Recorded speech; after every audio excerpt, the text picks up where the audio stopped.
Our story begins with a man who once believed the most terrifying part of the apocalypse was the 90-degree below zero cold, until his trusted neighbors pinned him down. He was forced to watch his own end while the woman he loved and protected urged the others to carve her a larger share of his flesh. He watched them consume him piece by piece until darkness took him, only to wake up 1 month before the frost arrived, discovering he had awakened a spatial ability. This power could not only stockpile trillions in resources, but also make those who betrayed him vanish without a trace. He let out a sharp cry of pain, tumbling from his bed and groaning on the floor, but a second later, he realized something was wrong. His stomach was completely unharmed. He looked at his hands in disbelief, and then he began to laugh. He had been reborn, and his joyful, manic laughter echoed through the small rental room. In his previous life, on October 10, 2023, a comet named Polar Ice passed by, bringing a perpetual night of 90 below temperatures that wiped out most species on Earth. Humanity had proven worthless in the face of hunger and cold. He quickly calmed himself, hardly believing such a stroke of luck had fallen upon him.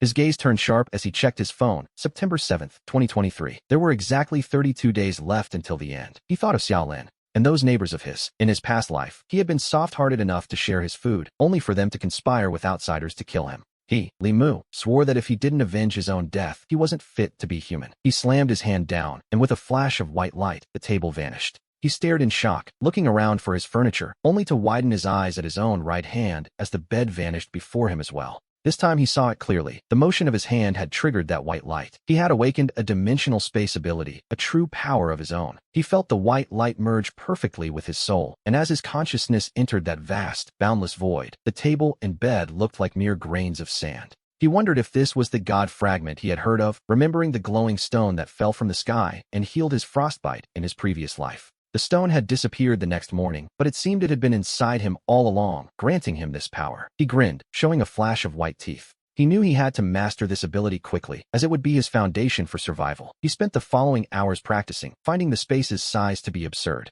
Furthermore, time inside was static, meaning food stayed fresh, though living things lost their vitality upon exit. He realized he could simply pull his enemies inside. Picturing the scene, he would simply raise a hand, a white light would flash, and his opponent would vanish, only to reappear later as a lifeless husk. With a single gesture, he could wipe out 100,000 enemies. He trembled with excitement, realizing this wasn't just storage, it was an invincible divine skill. He immediately decided to develop this ability to its fullest, but reality soon doused him with cold water when he checked his phone and saw a balance of only 2,600 yuan. It was a pittance, really. He felt a wave of frustration, remembering that not long ago, after paying off his student loans, he still had nearly 200,000, all spent on that manipulative woman. Thinking of Xiaolin, he felt like an absolute fool and wanted to slap himself. If he still had that money, imagine the resources he could buy. Now, he was left with barely 2,000. What could he even do with that? He decided to secure basic food first, then find a way to get more cash. His gaze turned cold. If necessary, he would simply take out loans. After all, once the apocalypse arrived, there would be no one left to pay back. He set out, originally planning to hit the local supermarket, but changed course for the food wholesale market. The prices there were lower and the quantities much larger. Soon, he arrived and placed an order for 20 cases of instant noodles and 5 cases of bread, catching the wholesaler's attention. The boss's eyes lit up as he asked for the shop's name for the invoice. Li Mu paused for a moment, then replied, "Apocalypse Snack Shop," before asking if there were any expired or near-expiry goods. He lowered his voice, making the boss immediately wary, claiming they were honest businessmen. Li Mu pulled out a cigarette, offered it, and spent a long time spinning a plausible excuse. Finally, the boss relented. Li Mu managed to secure a massive amount of near-expiry and expired food at rock-bottom prices, instantly draining his savings and forcing him to use credit. He walked out of the market burdened by debt, yet he felt a sense of relief. In his previous life, he had been truly terrified of hunger. Hours later, the goods arrived at his rental room. The space was packed to the ceiling. With a wave of his hand and a flash of white light, the room was cleared as the food vanished into his dimensional space. Despite the constant use, he felt no fatigue at all. The energy cost of storing items was incredibly low, allowing for repeated use, a detail he carefully noted before storing his notebook away as well. Looking at the growing mountain of supplies in his space, he finally felt a sense of security. Having food meant having peace of mind, but it wasn't enough. With 32 days left, he needed more money. His mind raced through the possibilities. Working was too slow, and robbery was a death sentence. Using his powers for money would only draw unwanted attention, which left only one option. He had to exploit the information gap, things he knew that others didn't. After a few minutes of intense thinking that left him dizzy, he suddenly slapped his thigh. The lottery. He used to have a habit of buying tickets, and, by some miracle, he remembered the winning numbers for the most recent draw. He immediately found a pen and paper to write them down. Yes, today was the day, and these were the winning numbers. Without a moment's hesitation, he headed straight for the lottery shop in his residential complex, where he ran into the owner. The woman, Zhang Cuifeng, took a startled step back, frightened by the look in his eyes. Li Mu forced down a surge of murderous hatred as she remarked that he looked like he had mental issues. She warned him not to take his frustrations out on society. Cuifeng knew his background well. She knew he was an orphan, and in her mind, such people were the most likely to go to extremes. When he asked how she could possibly think he had a problem, she replied with total indifference to his feelings. Because you're an orphan. To her, that was reason enough for concern. She warned him that a young man shouldn't be obsessed with gambling and should stay grounded, but Li Mu only gave a mysterious smile. For him, a sudden fortune was just a routine operation. Zhang Cuifeng shook her head repeatedly, muttering that those who don't listen to their elders suffer the consequences, before suggesting he see a psychiatrist. After all, well, her sneer said it all. Everything was left unsaid as she lifted her chin and waddled her bloated frame out of the lottery shop. Li Mu watched her back with a cold gaze. That old woman was in no position to look down on him. That evening, we find him staring intently at the television as the lottery drawing begins. The winning numbers were announced: 10, 19, 23, 25, 30, 31, and the special number 12. The jackpot was 6 million yuan. As the dust settled, he saw that the numbers hadn't changed from his memory. He jumped 3 feet into the air. He finally had money, real money. With 5 winning tickets, he had won 30 million, which meant 24 million yuan after taxes. He planned to use that sum to leverage supplies worth hundreds of millions. Rubbing his hands together, he began planning for massive amounts of food, winter gear, weapons, and a house renovation. First, he needed to buy the house he was currently renting. He thought of his landlady, Zhang Yuya, a gentle and beautiful woman whose age was impossible to guess. The next morning, he headed downstairs in high spirits to claim his prize. Passing the lottery shop, he saw a crowd gathered outside a banner announcing a 30 million yuan win at this location. Congratulations were in order, it seemed. We see Zhang Cuifeng squeezed into the crowd, sweating profusely as she bought tickets. Apparently, Auntie Zhang also had dreams of overnight wealth. Li Mu mocked her, causing Zhang Cuifeng to turn around with an ugly expression, telling him to mind his own business, and claiming she was merely contributing to welfare causes. He laughed, noting that when he bought tickets it was gambling, but when she did it, it was charity. He told her he'd take her advice and stop, wondering why she was sinking into it herself. Zhang Cuifeng couldn't save face and simply snorted, continuing with her scratch-off cards. Li Mu laughed, turned away, and hailed a taxi straight for the lottery center. The fare was 120 yuan. Since he rarely took taxis, the price gave him a bit of a shock, but then came the notification: payment failed due to insufficient balance. His face stiffened as he switched apps to pay successfully. He mocked himself, thinking how strange it was that a multi-millionaire could barely afford a taxi, before pushing open the center's doors. A group of fundraisers in suits immediately surrounded him, praising his luck and asking which prize he won while identifying themselves as representatives of various charitable organizations. They handed him business cards, reminding him to give back to society. He pushed past them toward the redemption window, and after 2 hours of processing, he finally held a card with 24 million yuan. The bank card felt heavy with his future. As he walked out, the fundraisers were still there, hovering like vultures waiting for a piece of his winning. He looked at them coldly, his patience for their forced moral superiority having long since evaporated in the face of the coming end of the world.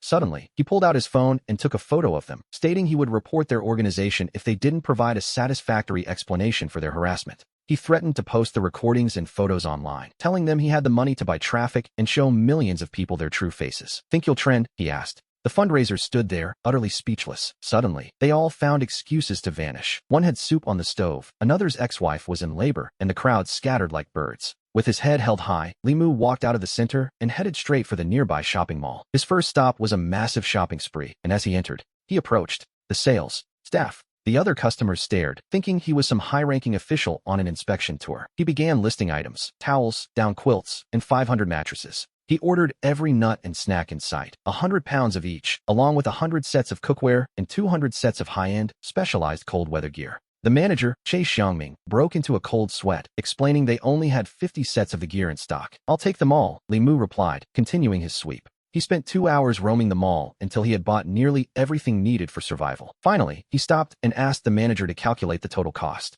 Che Xiangming's heart raced as he looked at the tablet. The total came to 16,452,664 yuan and 58 cents. Li Mu wasn't surprised. He asked for a discount, offering a 10% deposit now with the balance due next month. The manager's calculator clicked rapidly as he worked out the deal. The discounted price was 15 million, making the deposit 1.5 million. The contract was signed and the money sent, though Li Mu knew there would be no final payment. After all, once the apocalypse arrived, no one would be coming to collect debts. He rented a large warehouse for the deliveries and tipped the staff generously before leaving. Che Xiangming was overcome with gratitude, personally escorting his most important customer out of the mall with the utmost respect. We next find him at the Lihua Hotel, where the staff greeted him warmly. This place was famous for luxury, with meals starting at 5,000 yuan, a price he once feared. Now, he picked up the menu and began pointing. This one, and this one, he said, just as the waiter thought he was finished with the order. Li Mu changed his tone. Actually, I don't want those. I'll take everything else on the menu. The waiter's eyes nearly popped out of his head in disbelief.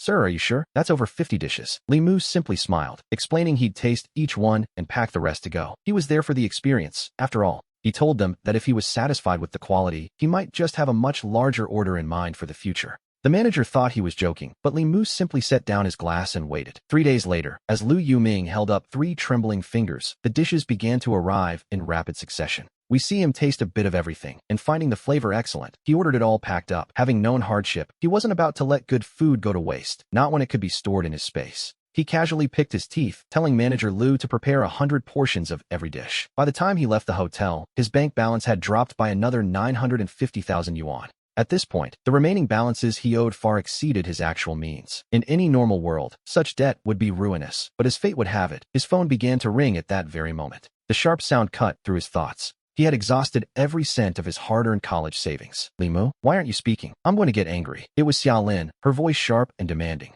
He suppressed a surge of cold fury, keeping his voice perfectly flat as he replied that he was back. Xiaolin, of course, had no idea what he meant, assuming her loyal follower was simply acting up again. I'm hungry, she said, a not-so-subtle hint for him to pay for a lavish meal. He let out a cold, mocking scoff. I'm busy, don't bother me, he replied, much to her likely shock. He hung up immediately, having no time for her games. To be honest, seeking direct revenge now would only land him in prison, and that would be far too easy a fate for her. She didn't deserve such a quick conclusion to her story. Back at the warehouse, a white light enveloped the goods as they vanished instantly. He took the opportunity to train his ability, pushing the range of his power further and further with each flash of light. He emptied the warehouse, pulled the supplies back out, and stored them again. After 30 minutes of this repetitive practice, the white light could finally cover the entire building. He had succeeded. His face lit up with excitement as he wondered what else this spatial power could do. He looked at a distant table, focused his mind, and in a sudden blur of motion, the table appeared directly in his hands, having crossed the distance instantly. He imagined a day when he might cross thousands of miles in a single step, his eyes gleaming with newfound ambition.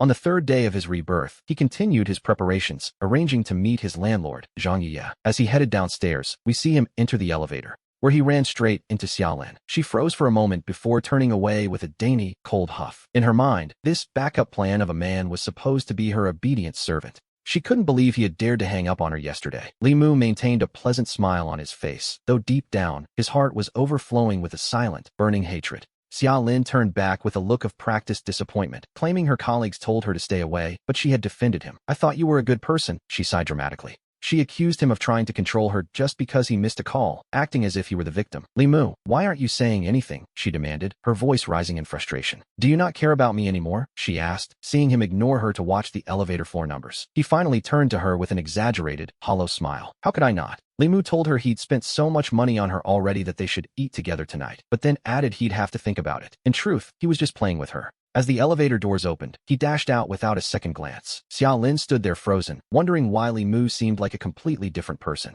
A little later, he met his landlord, Zhang Yuya. He patted a stone bench for her to sit, and she asked what was on his mind, noting his newfound confidence. He told her he wanted to buy a house, specifically the one in Tiana district. Zhang Yuya blinked in surprise, wondering how a recent graduate could afford such a thing. She hesitated, explaining she had planned to live off the rental income. For a moment, we see his disappointment, but then her tone shifted entirely. She mentioned wanting to open a beauty salon and needing the capital, so she agreed to sell. He breathed a sigh of relief, thanking her for the opportunity. If he could finalize the deal within 3 days, he could start the renovations to survive the coming frost. Even now, the memory of his frozen limbs made him shudder. Zhang Yuya calculated the price at 8.4 million yuan. He didn't argue and headed straight to the bank, though he didn't plan to pay the full amount up front. Instead, he used a down payment and a mortgage to maximize his resources. After signing, he was saddled with 30 years of debt and 8 million in interest. He offered to transfer the 2.52 million yuan down payment immediately, but Zhang Yuya waved it off, suggesting he could wait if money was tight. He asked if she was serious, and she rolled her eyes playfully, jokingly asking if he intended to stiff her on the bill. To be honest, she was quite the character. He felt a bit flustered, having never dealt with such a bold woman in his 20 years. He told her he could pay now, but a month's delay would be a massive help. She checked his balance and, seeing he was good for the money, told him she'd consider it if he bought her dinner. It was a fair trade, in her eyes. He smiled back with genuine sincerity. This time, he didn't want something for nothing. He planned to trade a life-saving piece of information for this delay. In his past life, he had received a desperate text from her, but he arrived too late. She had frozen to death in a truly horrific and tragic manner. Perhaps this time, that fate could be avoided. Under Zhang Yuye's lead, they arrived at an old dumpling shop nearby, run by an elderly woman named Granny Wang. Zhang Yuye, a regular here, ordered 2 plates of dumplings, braised chicken feet, and soup. Granny Wang slowly got up to start working in the kitchen. Meanwhile, Xiaolin was walking home from work when she caught sight of a familiar back inside the shop. She was nearly blinded by the sight of Zhang Yuye's silk skirt. She couldn't believe her eyes, seeing Li Mu with another woman. He was mid-bite when he heard her voice and nearly gagged. Xiaolin maintained her dignified facade, though deep down, she was disgusted by his messy eating habits. We see Li Mu mumbling through a mouthful of food as Xiaolin sits down without an invitation, her movements practiced and elegant as she extends a hand in greeting. She introduces herself as Xiaolin, Li Mu's good friend, adopting the posture of a high society lady, while Zhang Yuye simply introduces herself as his landlord. Zhang Yuye catches herself mid-sentence, realizing Li Mu isn't technically her tenant anymore, while Xiaolin gasps in feigned shock, asking when the two were ever together. In a moment of clumsy timing, or perhaps something else, Li Mu accidentally sprays a mouthful of chicken soup directly onto Xiaolin, who lets out a carefully restrained scream. She calls him a scoundrel, but Zhang Yuye quickly intervenes with a rough paper napkin, scrubbing the soup and Xiaolin's expensive makeup right off her face. Realizing her carefully crafted look is being dismantled layer by layer, Xiaolin's expression shifts to pure horror as she stands up, shielding her face with her hands. She makes a hurried exit, terrified that anyone might see her without her cosmetic mask, while Li Mu simply takes another sip of soup and orders more dumplings. 5 minutes later, Granny Wang slowly brings over the fresh soup, and Zhang Yuye watches him eat with an amused smile, telling him to slow down. He notes that while no one is fighting for food now, they will be soon, before turning to Granny Wang to place an absurd order for 1,000 pounds of dumplings. Granny Wang, who is quietly eating porridge at the next table, bluntly refuses, while Zhang Yuye reminds him that the poor woman is already 90 years old. He looks at the elderly woman with newfound respect. It is hard to imagine what she has lived through to still be running a shop at such an advanced age. He suggests she close the shop for a while and promises to buy every single dumpling she can make, prompting Granny Wang to ask for his reasoning. His answer is simple. He's afraid he won't be able to find food like this later. Zhang Yuye thinks he's acting strange, but he ignores her skeptical look. He continues, explaining that he has been stockpiling food and winter supplies because he intends to renovate his house into a fortress against the cold. He describes a home that is both incredibly warm and nearly impossible for outsiders to break into, while Granny Wang listens silently, setting down her bowl. He pays the bill and leaves without further explanation, leaving Zhang Yuye feeling strangely unsettled by her tenant's seemingly irrational behavior. Suddenly, Granny Wang speaks up, suggesting that Zhang Yuye should also prepare supplies and renovate her own home, much to the younger woman's confusion. The old woman notes that there is no harm in believing him, just in case. Meanwhile, the countdown to the end of the world stands at 28 days. On the morning of the 4th day since his return, he basks in the scorching sunlight, knowing full well that this warmth is a luxury that will soon vanish. He is surprised to find that Zhang Yuye has already handled the other tenants. As they move out, he realizes his plan for the house is finally ready to begin. As the building grows empty, Li Mu notes the favor Zhang Yuye has done him and heads out, following his GPS to a discreet, unassuming building. The receptionist, Li Yizhou, asks how he can help, and Li Mu explains he needs to renovate his house and purchase high-end protective supplies. He is led to a waiting room at Sirius Security, a global firm catering to politicians and the ultra-rich, a place ordinary people don't even know exists. In his past life, he had heard rumors that the group's founder, Ma Cheng, had his $50 billion doomsday fortress built by this very company. Soon, the business manager enters, a towering man nearly 2 meters tall in a sharp suit, looking every bit like a high-class enforcer. The man introduces himself as Jin Biao, manager of the Safe House division, and Li Mu gets straight to the point. He wants the best insulation and defense. Jin Biao ponders this, noting that while top-tier insulation is easy, strongest defense is relative, though they certainly strive for the absolute best. He pulls out a tablet to demonstrate a lunar alloy made with titanium sourced from the moon, capable of perfectly isolating thermal energy. A video shows liquid nitrogen inside the alloy container at -196 degrees, while the outside is torched at 700 degrees for half an hour. The temperature difference is perfectly maintained, and Li Mu is stunned to realize that material science has already advanced to such an incredible level. When asked about the catch, Jin Biao grins and admits the only downside is the price, a figure that makes Li Mu's wallet feel suddenly very thin. Li Mu asks about the defensive capabilities, and Jin Biao simply replies that it won't stop a nuclear bomb, which is a rather blunt way to sell a product. With a confident smile, the manager explains that any other external attack is manageable, playing a test video to prove his point. Pistols, rifles, grenades, and even sniper rounds batter a 20-centimeter alloy plate. It deforms severely, but it is never actually pierced. Limu decides on the spot to use the alloy, but when he mentions he needs to cover 120 square meters, Jin Biao nearly chokes on his tea. Most wealthy clients only build 20 square meter safe rooms, making Limu's request for 120 square meters seem almost absurdly large.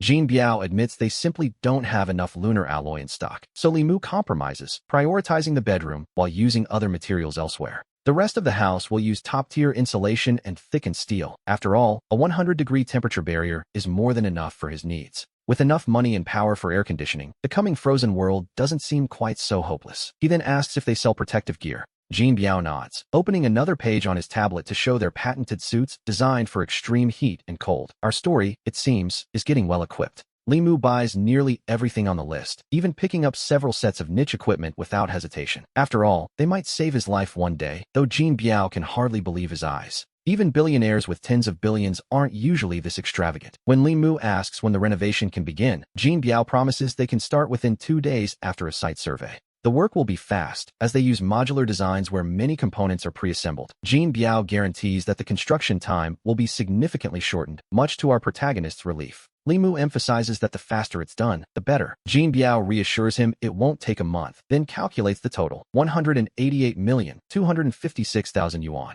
Deep down, Limu realizes he doesn't even have enough for the deposit yet, but he maintains a calm facade and remarks that the price seems fair enough. Jin Biao smiles, claiming they focus on cost-effectiveness. Limu finds it ironic that a monopoly would talk about value for money, but he keeps that thought to himself. He knows he needs to raise cash quickly to cover the deposit. He tells Jin Biao he will pay a portion now, with the remainder due at the end of the month after completion. Jin Biao nods, as this is standard procedure. Then, Limu shifts the conversation, asking if such a massive purchase doesn't come with any free gifts. Jin Biao is in a good mood and agrees to throw in some extras, likely impressed by the sheer scale of the order. Limu provides the address for his logistics warehouse, instructing them to deliver all the purchased supplies directly to that location. After leaving serious security, he heads straight to the warehouse, which is already overflowing with goods, primarily the various protective gear from the security firm. He locks the doors and shuts down the cameras. With a wave of his hand, a white light covers the items, and they instantly vanish into his space. His mastery over his ability has become quite refined. He realizes he needs to go abroad soon for weapons. While he has enough supplies for years, more is always better. Who knows what the future holds? After all, he stops and looks at the massive warehouse hub, which is bustling with trucks and cargo during the day.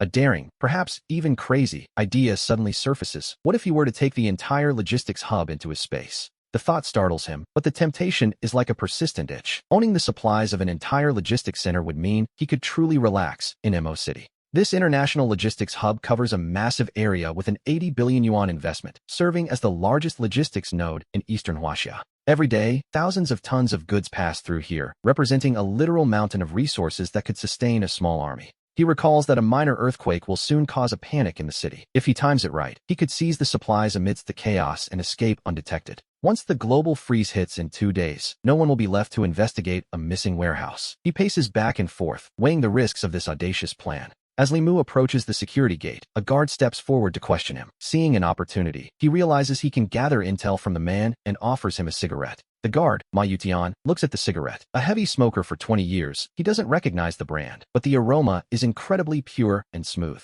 Limu casually mentions it's called Fuchin Mountain, admitting he doesn't know much about tobacco, though the pack cost him 20,000 yuan. Ma Yutian freezes mid-motion. It turns out this is the most expensive cigarette in the country. Ma Yutian laments not knowing sooner, feeling he wasted a massive puff as he desperately sniffs the smoke. With a small smile, Limu tosses him the rest of the pack, telling him it's as if he shares some details about the logistics park. Ma Yutian is overjoyed. Claiming no one knows the gate better than he does, Ma Yutian invites Limu onto a patrol car and begins pointing out the cold storage areas for imported seafood. Limu swallows hard at the mention of bluefin tuna. They move on to the pharmaceutical zone, where warehouses are stocked with everything from cold medicine to specialized treatments. The park is truly all-encompassing, featuring sections for textiles, imported snacks, and grain exports. We see that this hub is a world unto itself. The local wholesale market is just a tiny fraction of this place, which serves the entire eastern region of Huaxia with billions in goods passing through daily. Limu lights a cigarette and takes a deep breath to calm his racing heart. He tells old Ma that his detailed introduction makes him feel safe storing goods here. Ma Yutian smiles flatteringly, leaning in to whisper that the boss should feel free to command him for anything he needs done within the park. It is a clear show of loyalty, an attempt to join Li Mu's circle. Li Mu just chuckles, knowing his plans are far too dangerous for a simple guard to touch. The next morning, Li Mu returns to the apartment complex for breakfast after a night at a hotel. At the elevator, he runs into his neighbor, Wang Chun. Wang Chun, dressed in a suit for his insurance job, hands over a business card with a smile that barely hides the deep-seated jealousy in his eyes. He remarks that Li Mu's net worth has clearly changed and he might need coverage. Li Mu takes the card and heads into Unit 902 as the elevator doors close. He tells Yi Yurong to prepare breakfast. She agrees submissively, heading to the kitchen, having already adapted to her new role much better than the day before. While Li Mu isn't seeking physical pleasure, he finds the mental satisfaction of the arrangement quite enjoyable. Meanwhile, Xia Lin is growing increasingly frustrated and desperate. Feeling her 30 million yuan slipping away, she reflects on whether she treated Li Mu too poorly. Just then, her backup suitor, Zhao Xiang, invites her for coffee. Xia Lin dismisses the invite with annoyance, thinking that only premium hand-brewed coffee fits a wealthy lifestyle now. She decides she must win Li Mu back. She quickly devises a plan to make Li Mu see how popular she is to create a sense of urgency. She messages Zhao Xiang, suggesting they meet at a sidewalk cafe. The moment the message arrives, Zhao Xiang leaps from his bed with tears of joy, thinking his goddess has finally invited him out. Meanwhile, she checks Li Mu's profile, feigning boredom. She suggests getting hand-brewed coffee, but Li Mu refuses her quite bluntly. She persists, promising a surprise if he comes, acting, for all intents and purposes, like a desperate backup herself. Curious to see what trick she's playing, Li Mu arrives at the meeting spot to find Zhao Xiang fawning over Xia Lin. It seems she intends to use another man to spark his jealousy. We see that Li Mu can now easily see through Xia Lin's schemes. As they say, the onlooker sees most clearly. Spotting him, Xia Lin waves with a practiced, reserved grace. She asks what he'd like, Americano or a latte, and he answers indifferently. Zhao Xiang finds the dialogue hauntingly familiar, as he had asked her the exact same thing moments ago. The roles have completely reversed. Li Mu sits down with a casual air that feels entirely out of place in this setting, greeting Zhao Xiang with a dry remark about how long it's been. Li Mu remembers that when the Great Freeze arrived, Zhao Xiang was among the first to perish. He watches Xia Lin act sweet, thinking to himself that this woman is truly toxic. Zhao Xiang tries to belittle him, noting that Li Mu hasn't been working lately and claiming that no girl likes a man without a career. Li Mu simply doesn't care, noting that plenty of women seem interested. Xia Lin's eyes sparkle as she looks at him. The man before her has a completely different aura now, radiating an inexplicable charm. Zhao Xiang, however, scoffs that it's all an illusion. He continues his lecture, insisting only ambitious men attract women, completely unaware of his own standing. To be honest, his lack of self-awareness is almost impressive. The coffee arrives, and Xia Lin proactively serves Li Mu. As the three of them sit sipping their drinks, a very different scene is unfolding beneath the table. Li Mu feels a slight bump against his calf. While the two across from him look perfectly normal, a few seconds later, a firm object begins to gently rub against his leg. Xia Lin bites her lip, looking at her coffee cup with eyes full of hidden meaning. Zhao Xiang, ever the concerned suitor, asks if she's feeling unwell. She gives a vague, dismissive answer. Li Mu looks down and sees a single red high-heeled shoe. It is pressed firmly against him. She intends to make things awkward for Zhao Xiang, making it clear he isn't the protagonist today. She abruptly orders him to go get her a fresh cup of coffee. Claiming hers has gone cold, she sends him to the counter. She quickly tells Li Mu not to misunderstand, claiming she and Zhao Xiang aren't close and only met by chance. Li Mu assures her there's no misunderstanding, but finding the whole display tedious, he stands up to leave. Xia Lin's eyes widen in shock as her plan falls apart. She begs him to stay, desperate to deliver the surprise she promised. As he stops and looks down at her, she adopts a shy, coy expression. She tells him to close his eyes for the surprise. He complies, but as she leans in with pouted lips, he simply places his hand in front of his face to block her. Li Mu's hand stays firm, blocking her advance so she can't move an inch. He thinks to himself that if she's trying to poison him with her charms, she's failed miserably. He tells her he truly has things to do and bids her farewell. With a wary step back, he turns and leaves without a single look behind, leaving Xia Lin frozen as a wave of humiliation washes over her. Never before has her attempt to throw herself at someone failed so completely. It seems the man isn't even interested in a free favor, leaving her to mutter that he'll regret this sooner or later. Her face twists in anger as she whispers to herself. Just then, Zhao Xiang returns with the hot coffee, looking quite cheerful now that the third wheel has finally departed. But Xia Lin has no interest in the drink. She tells him to have it himself before grabbing her bag and storming out. The click of her heels echoes like a hammer against Zhao Xiang's heart. He watches his goddess leave, crying out her name in his mind. His heartbreak is interrupted, however, when the waitress informs him that the bill comes to 512 yuan. Zhao Xiang is startled by the price, wondering how 4 coffees could possibly cost so much. Meanwhile, we see that Li Mu hasn't returned to the Tianhe district for some time. He's been traveling while his house is being renovated into a fortress. After a quick pack, he boards a plane once more, this time heading for the lawless borders of northern Myanmar. It's a criminal paradise, and he isn't just here for firearms. He also needs to find a way to test his spatial powers on living subjects. A day later, after several transfers, he arrives. The meeting spot is a dilapidated restaurant, which, ironically, is the most luxurious place in the area. A middle-aged man greets him, calling him a generous Chinese gentleman. The man, Lu Hua, wears a plaid shirt and has a somewhat refined air. Through his translation earpiece, Li Mu understands him perfectly and gets straight to the point, asking for the pistols. Lu Hua produces a briefcase and snaps it open to reveal 3 M9 pistols resting inside. The M9 uses 9mm rounds, and within 50 meters, there is truly no escape. Even someone who knows nothing of guns would be intimidated by the cold glint of the metal. Li Mu realizes that the human body is utterly defenseless against such machinery. As he reaches out to take them, Lu Hua smiles and quotes a discounted price of $150,000. Li Mu's hand freezes in midair, as he thought the payment was already settled. $150,000 for 3 pistols? He wonders if the dollar has devalued that much, or if he's being scammed by his contact, Jin Biao, or this new dealer. He quickly dismisses the idea of Jin Biao betraying him, given the massive orders he's placed. Lu Hua watches Li Mu's shifting expression with a cold, mocking internal laugh. He claims the currency is fine, but the price of guns has simply risen from $50 to $50,000. It's perfectly reasonable, isn't it? Li Mu stands tall and glares at him coldly. He asks if Jin Biao knows they are operating this way. Lu Hua bursts into laughter, mocking the idea that a man safe in northern Myanmar should care what anyone else thinks. To Lu Hua, making money and living for oneself is the only true path. This, as we are beginning to see, is the harsh reality of life in this lawless border region. It is certainly an eye-opening experience for our protagonist. Li Mu lets out a cold laugh, noting that since they've delivered themselves to his door, he won't have to go looking for them. Lu Hua, however, reacts as if he's just heard the world's funniest joke.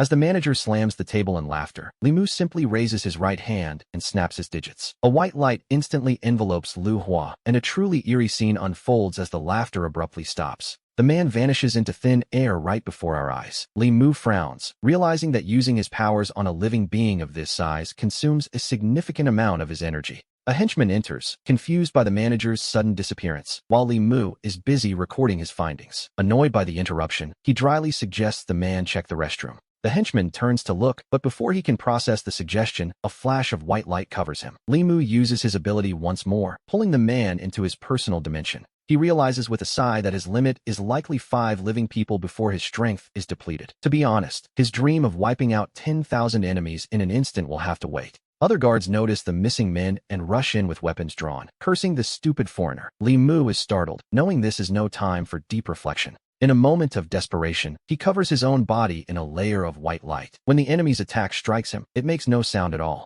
Half of the attacker's weapon simply disappears, and Li Mu's eyes widen. He has accidentally discovered a new use for his power, absolute defense. Theoretically, as long as the light covers him, he is immune to physical attacks. The terrified guard watches his steel pipe vanish and stumbles back, only for the pipe to be ejected from the void. The guard screams that Li Mu is a demon, but our protagonist merely stands up with newfound confidence. He might not be able to store everyone, but he is still effectively invincible. He draws one of the M9 pistols from the briefcase and calmly pulls the trigger. The guards beg for mercy and offer to surrender, but a loud bang echoes through the room. With one man down, Li Mu's adrenaline spikes as he demands to know the location of their compound. He presses for the truth until he gets the coordinates he needs. He hails a black market taxi and gives the destination. The driver, a man named Hulk, flashes a gold-toothed grin and welcomes the generous gentleman to northern Myanmar. Li Mu immediately presses his pistol against the driver's head, daring him to say another word. The terrified driver quickly apologizes in the local tongue as they speed toward the compound. The driver, hoping to appease him with talk of women, drives like a madman until they reach a dilapidated industrial park. He announces their arrival with a trembling voice. The driver is silenced forever as Li Mu prepares for his entrance. He covers himself in the protective white light and chambers around as a guard shouts at him in accented Chinese. Li Mu answers with a single shot. The gunfire draws out the rest of the compound guards, who surround him and demand he drop his weapon if he wants a chance to live. He simply smiles, unhurriedly swapping his magazine. Seconds later, the guards are fleeing in pure terror, as if they've just encountered the devil himself. They scream for help, claiming a demon is hunting them. Meanwhile, a news bulletin breaks. An industrial park in northern Myanmar has come under a sudden, devastating attack. The scene left behind was nothing short of tragic. Our protagonist has done what many only dream of, leading netizens to speculate if an elite special forces unit had finally intervened. Looking at the footage, the compound appears as if an entire army had swept through it. Meanwhile, Li Mu is lounging in a five-star presidential suite, scrolling through his phone and subtly guiding the online narrative. He notes one comment claiming the person responsible is a legend and offering to call him father. Soon, the comment section is filled with people chanting the same title. Li Mu laughs so hard, he practically bounces on the bed. To be honest, watching these strangers worship him from afar is quite the ego boost. These netizens have no idea that the great king they admire is right among them, even encouraging them to keep the praise coming. Suddenly, his phone rings. It's Jin Biao, informing him that the safe house is ready for move-in. Li Mu springs up from the bed, surprised by the speed of the work. It seems the team at Tianlang Heart Security truly prides itself on efficiency. He promises to return immediately for the inspection. After all, this safe house is the cornerstone of his survival plan. He rushes back to Unit 901 in the Tianhe district, where the exterior remains deceptively normal. Inside, however, the place has been completely transformed. Jin Biao, dressed sharply in a suit, explains that they used a modular design for the internal assembly. But Li Mu isn't interested in a verbal tour. Without a word, he pulls out a pistol and aims it directly at the wall. Jin Biao gasps in pure horror, having never encountered a client quite this unstable. 3 shots ring out in rapid succession. The bullets strike the wall, yet not even a white scratch remains. Li Mu nods in satisfaction, noting the defense is up to par. Jin Biao, regaining his composure, sternly reminds him that carrying a firearm is highly illegal. Li Mu simply tucks the gun behind his back with a smirk, asking what gun he's talking about. Wasn't that just a clap of thunder? He then pivots to ask about the soundproofing. Jin Biao stares at him, convinced the man is utterly insane, but confirms the room is perfectly soundproof. Li Mu smiles, realizing he can practice with his weapons at home without any prying ears. Next, we see him testing the thermal insulation. Even liquid nitrogen at -196 degrees cannot penetrate these walls. Finally, they reach the independent master bedroom. The entire 20 square meter space is crafted from lunar-grade metals, a feat that consumed over half of the budget. Since everything is in order, Jin Biao presents the final paperwork for a signature. Once the ink is dry, Jin Biao leaves in a massive hurry, terrified that Li Mu might pull another stunt. Once safely in his car, the security expert can't shake a lingering feeling of dread. He remembers how calm Li Mu's eyes were when he fired those shots. Those were the eyes of a man who has seen blood. He recalls Li Mu's recent trip to northern Myanmar and wonders if he was connected to that massacre. Jin Biao shakes his head, dismissing the thought as impossible. How could one man take down an entire compound? As he drives away, Li Mu watches him go before returning to his fortress. As the apocalypse draws near, Li Mu finds himself acting with increasing recklessness. Once the end arrives, who could possibly stop him? He begins pulling furniture from his dimension to set the place up. He works late into the night, knowing there are only 3 days left before the disaster strikes. He is almost fully prepared, save for one final, massive logistics haul he has planned. Once that's done, he vows never to leave this safe house again. Cherishing his final moments of normalcy, he decides to take a quiet walk through the neighborhood under the sweltering night sky. The rhythmic click-clack of high heels echoes through the night. From a distance, we can already smell the scent of tobacco and alcohol clinging to Xia Lin, who seems to have just returned from a social gathering. She spots a dark figure in the shadows and jumps in fright, but her fear turns to delight when she realizes it's Li Mu. She mentions she's been following his social media and is jealous of all his recent travels. She leans in close, clearly hoping for some physical affection. Li Mu watches her with a faint, knowing smile and places a hand firmly on her shoulder, which she takes as a very good sign. Xia Lin looks up with an expression of pure ecstasy, likely imagining her future as a wealthy socialite. Li Mu then asks her, quite seriously, if she would be willing to be his girlfriend.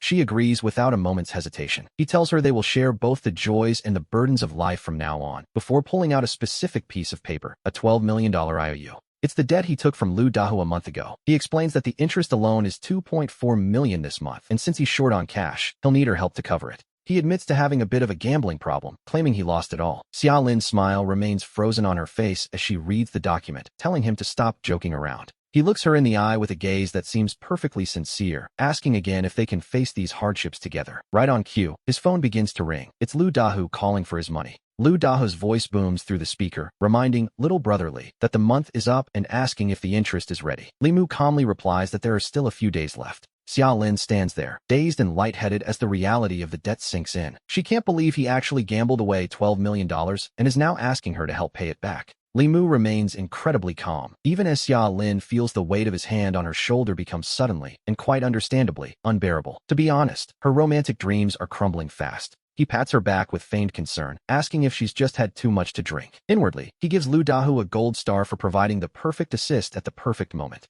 Xia Lin pushes him away, telling him he makes her sick. Li Mu simply smacks his lips in mock disappointment, noting that he gave her a chance to share his life, but she just wasn't up to the task. It is now October 8th, 2023. We are officially 2 days away from the end of the world. The National Space Agency has just announced that a comet is currently heading toward Earth's orbit. Calculations suggest the comet will reach its closest point to the blue planet in 2 days before drifting away. It seems like a perfectly ordinary astronomical event to the public. The space agency releases images of the comet, and the internet is instantly enamored by its beautiful blue glow. Some netizens even joke about wanting to live on it. People begin organizing groups to watch the meteor shower, dismissing the comet as just another routine event. The discussion remains lighthearted, but Limu knows better than to join the festivities. As he watches the news, a chill runs down his spine, as if he's already back in the -90-degree frost. Scientifically, the comet should just pass by, but he remembers the truth. In his past life, an anomaly occurred. The comet was captured by Earth's gravity, becoming a satellite that began radiating an intense, deadly cold. Today is his final day for logistics. He plans to empty out the logistics center and then retreat into his fortress forever. He recalls that later tonight, an earthquake will strike Jinhai City, causing a brief moment of widespread panic. At the appointed time, Limu finds a security uniform, a mask, and gloves to hide his tracks before arriving at the Shinpu Logistics Center, where he hides and waits for the earthquake. On the way, he takes great care to avoid showing his face to any cameras. He doesn't expect to hide forever, but as long as they can't trace him for the next 2 days, he'll be fine. After that, the world as we know it will end, and everyone will be too busy struggling to survive to investigate a case. Suddenly, a low, rumbling sound echoes. The earthquake has begun. People wake up in a panic, screaming for help and running outside in whatever they were wearing or not wearing. It's a scene of pure chaos as families scramble to find one another. His body sways with the shaking ground, but he remains perfectly calm as he changes clothes. The logistics center is nearly empty, save for a few guards and warehouse managers who are now fleeing.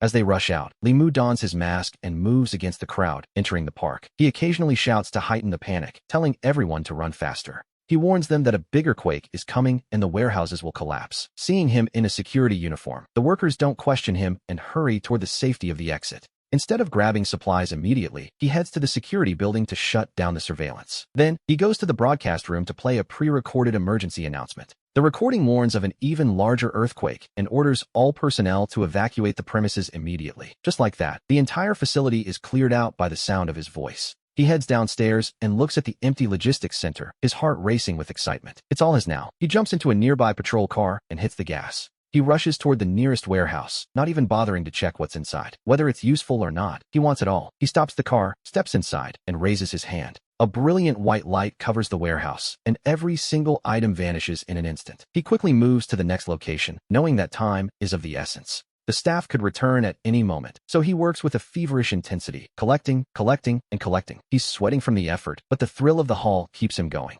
He pushes his supernatural ability to its absolute limit. He tries to expand his range, his mental while forcing the power to grow. Gradually, he feels his brain burning hot, and then a sudden surge of immense power erupts from within. The entire warehouse in front of him, building and all, simply disappears. He stares at his right hand in pure disbelief and joy. His ability has actually evolved. The white light is now more dazzling than ever. He realizes he doesn't even need to get out of the patrol car anymore, increasing his efficiency tenfold. To be honest, it's almost too easy. Wherever he goes, nothing is left behind, not even the foundations of the buildings. Very soon, billions of dollars worth of goods from the entire center have been claimed. They are all safely tucked away in his dimensional space. His face is flushed with triumph as he laughs, knowing he has truly hit the jackpot before the world ends. In the coming apocalypse, he will want for nothing. However, he doesn't let the excitement cloud his judgment. After a brief celebration, he prepares to leave and hide for the final 2 days. He imagines a future of absolute freedom, but suddenly, a middle-aged man shouts from the roadside, asking for a ride and claiming to be a fellow security guard. Limu feels a chill down his spine as the man approaches, smelling strongly of alcohol, and recognizes him as Mayuta, the very guard who first introduced him to the center. He tells the man to get in, keeping his voice low and muffled, while Yutian stumbles into the car complaining about the evacuation order for such a minor tremor. As they drive, Limu's mind races for a way to escape this encounter, casually claiming to be from Group 3 when Yutian asks which unit he belongs to.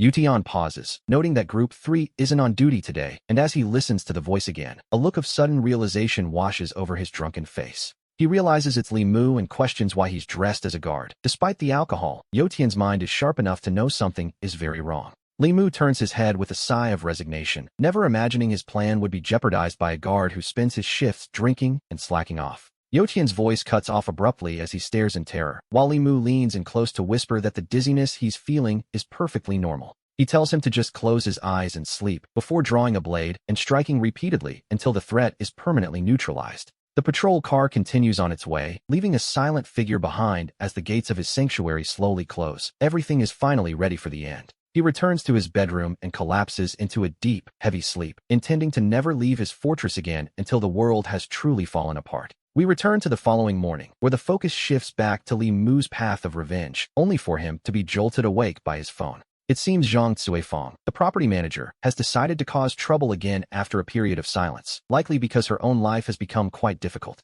Having blown her savings on the lottery and been rejected by her own family, she blames Li Mu for everything, demanding to know who authorized his renovations. Her harsh, grating voice explodes from the voice message, and Li Mu, now fully awake, decides he has absolutely no reason to be polite anymore. He tells her quite bluntly that what he does with his own house is none of her business, feeling completely untouchable inside his reinforced safety room. When she insists that everything in the Tiana complex is under her control, he mockingly asks if she's suddenly become a saintly philanthropist for the community. Infuriated, she threatens him, claiming he won't be able to live there much longer if he continues to offend her, but her threats fall on deaf ears. He feels no fear whatsoever, only annoyance at having his sleep interrupted, while Cuifeng listens to his reply in stunned silence, unable to believe his audacity. Her face turns a deep shade of red as she prepares a furious rebuttal, only to find that the message fails to send. She has already been blocked. Cuifeng, seeing she's been blocked, completely breaks down and begins screaming alone in her house, while Li Mu sits at his table and pulls a lavish breakfast from his storage. He enjoys scallion egg pancakes and tofu pudding while scrolling through the neighborhood group chat, where residents are still gossiping, utterly unaware of the approaching extreme cold.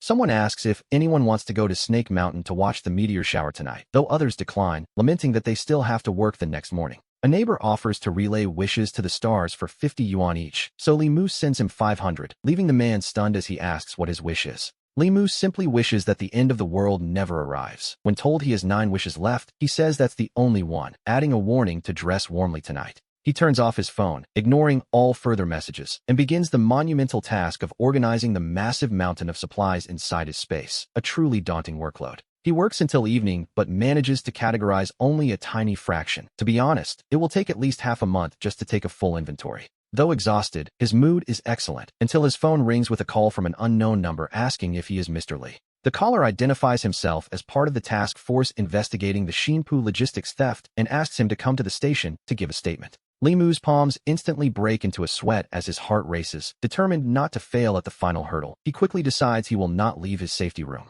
He keeps his voice steady, claiming he's too overwhelmed with the loss of his goods to leave, even as the officer insists that the higher-ups are prioritizing the case. He stands his ground, telling them they can ask over the phone or come to his door, but he isn't going out. Eventually, the officer has no choice but to comply. He handles the questioning calmly, leaving no gaps in his story, and half an hour later the officer promises to recover his property as soon as possible. After hanging up, he checks social media to find that the top 20 trending topics are all about the Xinpu international logistics theft. Theories about aliens, space rifts, and inside jobs are flying everywhere, with domestic and international media outlets sending reporters to cover the story overnight. It is an event destined for the history books, yet the man responsible is destined to remain free. Meanwhile, news of the icy comet passing Earth doesn't even make the trends. Suddenly, the ground seems to tremble slightly, and as he looks out the window, a streak of white light cuts across the night sky. The meteor has arrived. The icy comet has been captured by Earth's gravity, and the frozen apocalypse is finally here. He opens the bulletproof window of his back room to feel the change.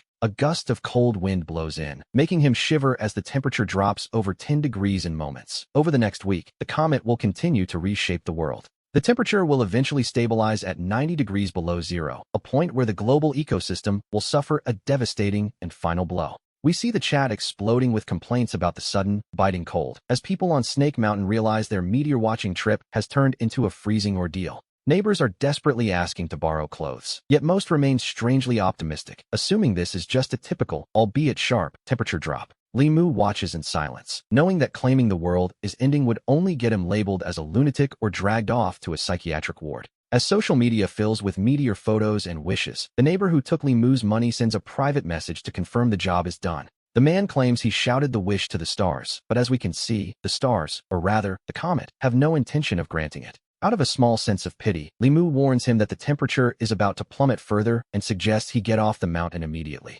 The neighbor replies that his aunt is already calling him home. For a moment, Li Mu imagines a young girl shivering while clutching her phone. He quickly shakes the thought away. It's just as likely to be a middle-aged man, and turns his attention back to the evening news. The broadcast announces that the icy comet has reached its closest point to Earth, suggesting its massive ice content might bring a refreshing cool to the summer. Experts on screen claim this is a perfectly normal phenomenon and that temperatures will stabilize soon, despite the current drastic fluctuations. Limu leans back on his sofa, staring at the screen in disbelief, wondering how they could have possibly missed the true scale of the disaster. The news insists the comet will continue to move away with minimal impact, but Limu knows better. Regardless, he is as prepared as a man can be. Outside, the wind begins to howl, and a layer of white frost creeps across the glass, prompting him to perform one final, meticulous check of his windows. He has created a warm sanctuary that no one must be allowed to breach, even as the neighborhood group chat begins to buzz with excitement over the falling snow. Snowflakes begin to drift past his window, melting the moment they hit the ground as the Earth's entire climate begins its violent transformation. It hasn't snowed in Jinhai for 3 years, and for it to start before autumn has even arrived is a sign that something monumental is happening. While some users post strange jokes about sinking islands, others are becoming genuinely worried about how a distant comet can affect the planet so deeply. A retired professor in the chat tries to explain the science, but he is immediately shouted down by others who refuse to believe the danger is real. One neighbor confidently bets that the ice will melt in a few days, completely ignoring the fact that the comet's ice mass exceeds both of Earth's poles combined. The argument turns petty as people mock the experts, unaware that the world they knew is disappearing beneath the first flakes of a permanent winter. We see the chat turning toxic as users mock a retired professor for his warnings, linking the massive tides and global earthquakes to the comet's arrival. The neighbors laugh it off with crude jokes, claiming that if the comet causes disasters, then their own daily actions must be responsible for the weather. It is a display of pure, blissful ignorance, the kind that usually precedes a very rude awakening. Limu watches them celebrate, knowing that in a month, when the world is encased in ice, barely 1 in 10 of these people will still be alive. As the snow thickens and begins to pile up, residents are jolted awake by the biting cold, grumbling as they reach for heaters and extra blankets. Inside our protagonist's sanctuary, however, the temperature is a steady 25 degrees. The next morning, he opens the curtains to a world of pure white. The snow is already 3 feet deep, reflecting a blinding light across a frozen Jinhai city that has been transformed into a wasteland overnight. The flakes continue to fall with no end in sight, and with the outdoor temperature hitting -19, the neighborhood group chat begins to spiral. People complain about waking up frozen despite their heaters and layers of blankets, soon realizing that the extreme cold brings far more than just discomfort. The pipes have frozen solid, making cooking impossible. Even indoor water dispensers have turned to blocks of ice as indoor temperatures drop below zero. Most of the residents are Southerners who have never faced such cold, and they quickly turn to the building manager, Zhang Suifeng, to fix the water crisis. Zhang Suifeng is currently shivering in her own bed, far too cold to actually help anyone, though she knows she must maintain her professional facade. She sends a hollow promise that maintenance is on the way, while Limu sits comfortably in his warm home, sipping cold soy milk and enjoying a nutritious breakfast. He enjoyed a nutritious breakfast, wondering if it was even cold anymore. A short morning jog had already left him sweating, and a glance at the thermometer confirmed it was a steady 24 degrees, despite the ice outside. By the 7th day of this new era, the snow has buried the first floor of the buildings, and the power grid has finally begun to collapse.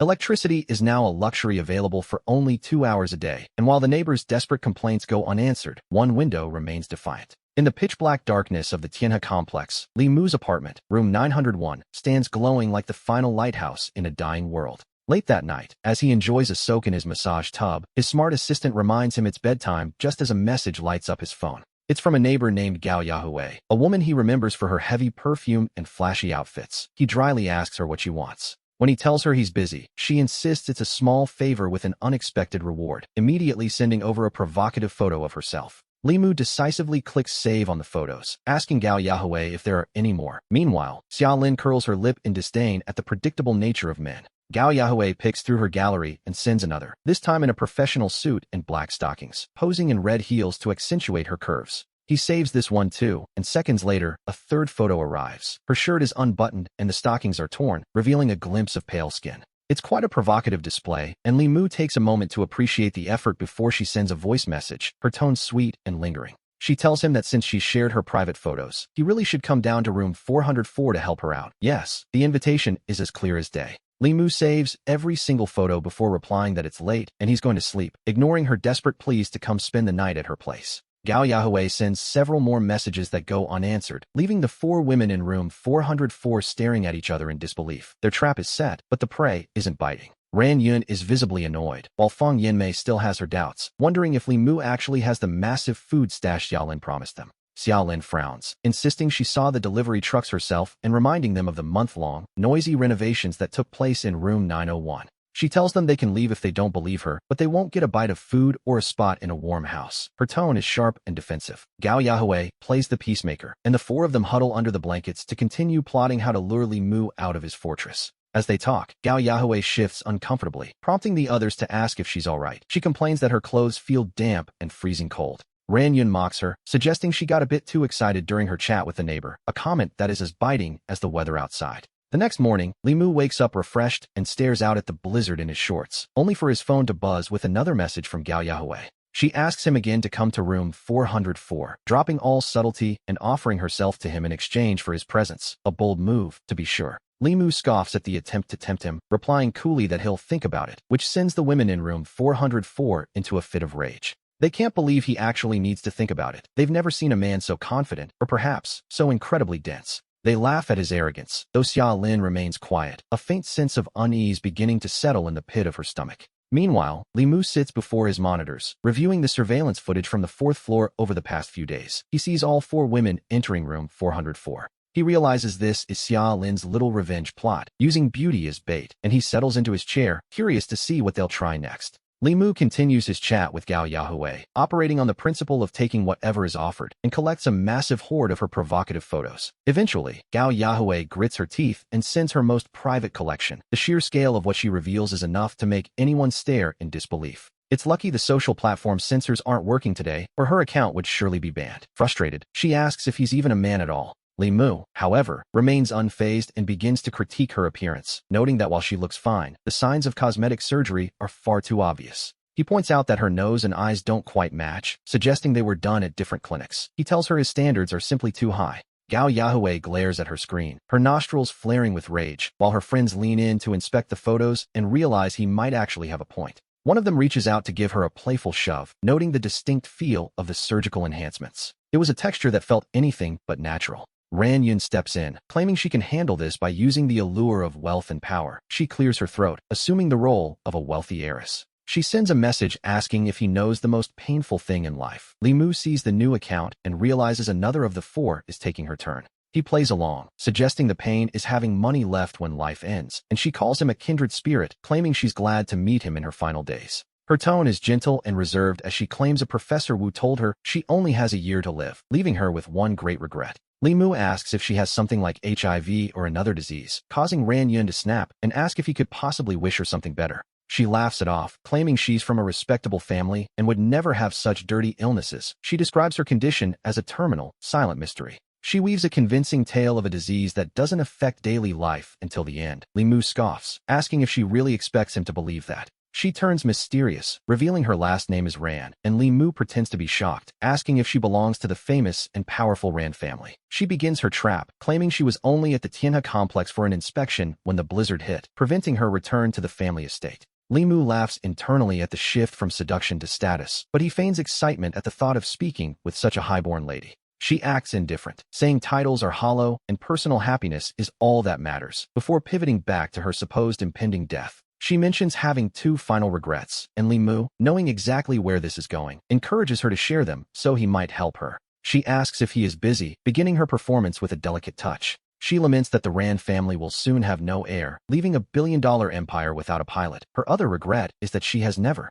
experienced the company of a man. Li Mu stares at the screen, thinking this sounds suspiciously like those rich women seeking a child scams. It's a classic trope often found on street-side flyers. A wealthy woman needs a healthy heir and offers a fortune in return. Years ago, this routine fooled many men. She adds that while she knows he isn't short on money, the Rand family truly needs a successor. She continues her pitch, focusing on the future of her supposed dynasty. She claims that after observing him, he has the best genes in the Tianhe complex, and having a child with him would be simply divine. Li Mu laughs until he nearly cries, wondering if she's watched too many period dramas, before asking if she's truly the sole Ran heir. She insists there is no reason to lie. When he asks if she's really never been with a man, she claims she hasn't even held a hand. Ran Yun plays the innocent, waiting for his reply, certain that if he's tempted, the four sisters can lure him out and overpower him. Li Mu hasn't laughed this hard in a long time, finding these four women increasingly bizarre. He tells her he has just one condition. He asks if Xiaolin and Gao Yahui can watch the process, and perhaps give him a push if he gets tired. Ran Yun is momentarily speechless. He laughs, telling them he knew they were just four gold diggers trying to seduce him all along, and he was only playing with them. Under their blankets, the four women freeze as a wave of humiliation and intense rage washes over them. The realization that their plan has failed so spectacularly, they had been seen through from the very beginning. Gao Yahui grabs the phone, her hands trembling as she tries to type a curse, while Ran Yun's eyes burn with a truly vicious light. Before they can send anything, another message arrives. He tells them they could never fool him because they are the four biggest idiots in Tianhe. Gao Yahui finally hits send, only to see a red exclamation mark. Li Mu has already blocked them, leaving them shouting at a void. She screams in a total breakdown, smashing the phone into pieces and swearing that Li Mu will pay for insulting such goddesses. She felt that only a harsh lesson could satisfy her resentment, and they should have just broken down his door from the start instead of playing these games. Your words had pushed Xiaolin and the other three to the absolute limit of their rage. Calling them gold diggers? They wondered if he had any idea how hard they worked just to buy designer bags. Grudgingly, they crawled out from under their blankets, bundled up in thick clothes, and began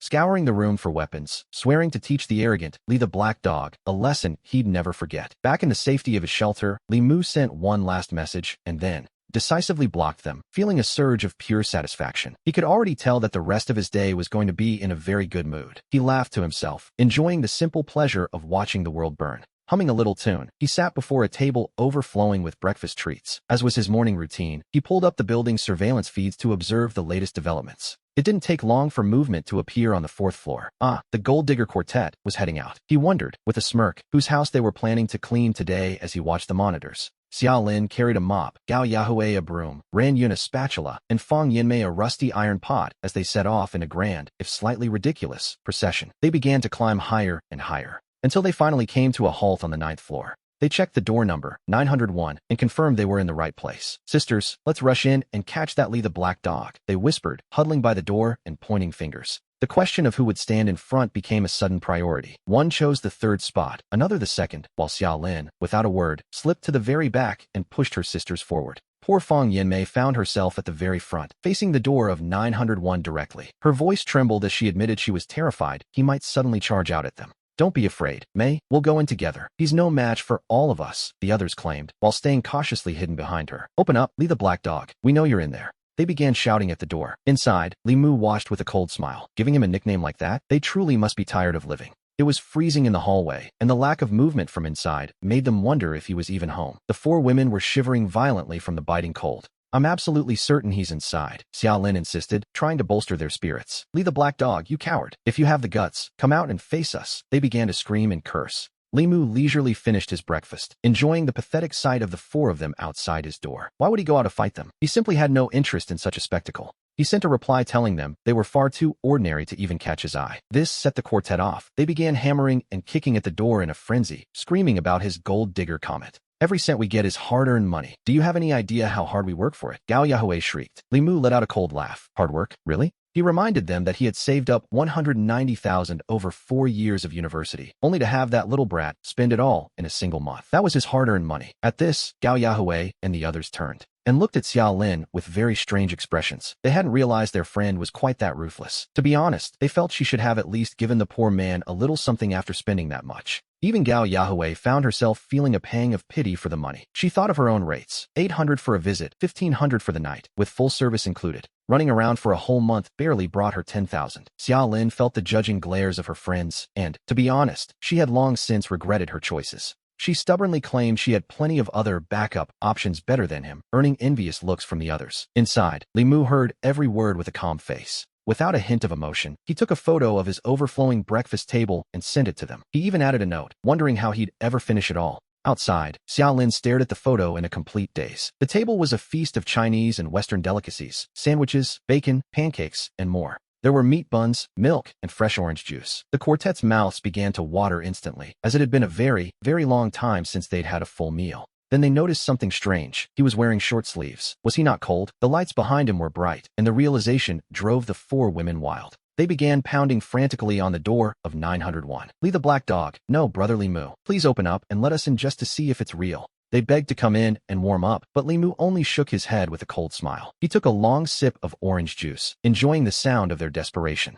The louder they screamed, the better his food tasted. A bitter wind swept through the hallway, leaving their cheeks stinging and their limbs frozen stiff. "Brother, I'm your neighbor from downstairs, Gao Yahello. We've met in the elevator before," she cried out, trying a much softer, more seductive approach. Limu cut her off immediately, calling her out for her true profession. Gao Yahello froze in shock, and before she could explain, Ranyun pushed her aside. "Brother Limu, I'm Ranyun. I'm a proper, respectable woman," she insisted. He simply replied that her respectability was her business, and it meant nothing to him. He told them all to get lost. It was then that Xia Lin pushed her way to the front, reminding him that she was his first love from high school. Her voice turned soft as she asked if he remembered their pure high school days and how his clear eyes had left such a deep impression on her. She claimed that working at the same company and living in the same building was destiny. "We should be together, Limu. I love you," she confessed passionately. Limu's response was flat and indifferent. He didn't love her. Xia Lin was stunned, insisting that couldn't be true since he had spent all his savings on her. She pounded on the door in denial, her voice cracking. The four women were now using every trick they knew to get his attention, despite their faces turning purple from the cold. Limu continued his breakfast with leisurely grace, ignoring them entirely. He knew he would end up wasting a lot of food, but he truly didn't care. The hoard in his space was enough to feed a man for 10 lifetimes. "Limu, I beg you, let me in," Xia Lin pleaded, offering to do anything he asked. She went as far as to say she would do anything, even suggesting they could all play multiplayer games together. It seems that in this frozen wasteland, dignity was the first thing they threw onto the ground. But Limu didn't even have to think before rejecting them, calmly stating that his tastes were far too refined for their reach. Xia Lin began to sob, offering to be his mistress or even a tool, anything, as long as she could be his servant. To be perfectly honest, he might have felt a flicker of temptation for a second, but he quickly dismissed the thought. Living with four women who had no bottom line was a recipe for betrayal, and who knew what diseases they carried from their past lives. He told them to get lost, as he wouldn't touch them even if they were the last people on Earth. Their frozen hands clawed at the frame. Finally, someone snapped. The facade of politeness shattered into a hysterical scream, cursing him for enjoying warmth and food while they suffered.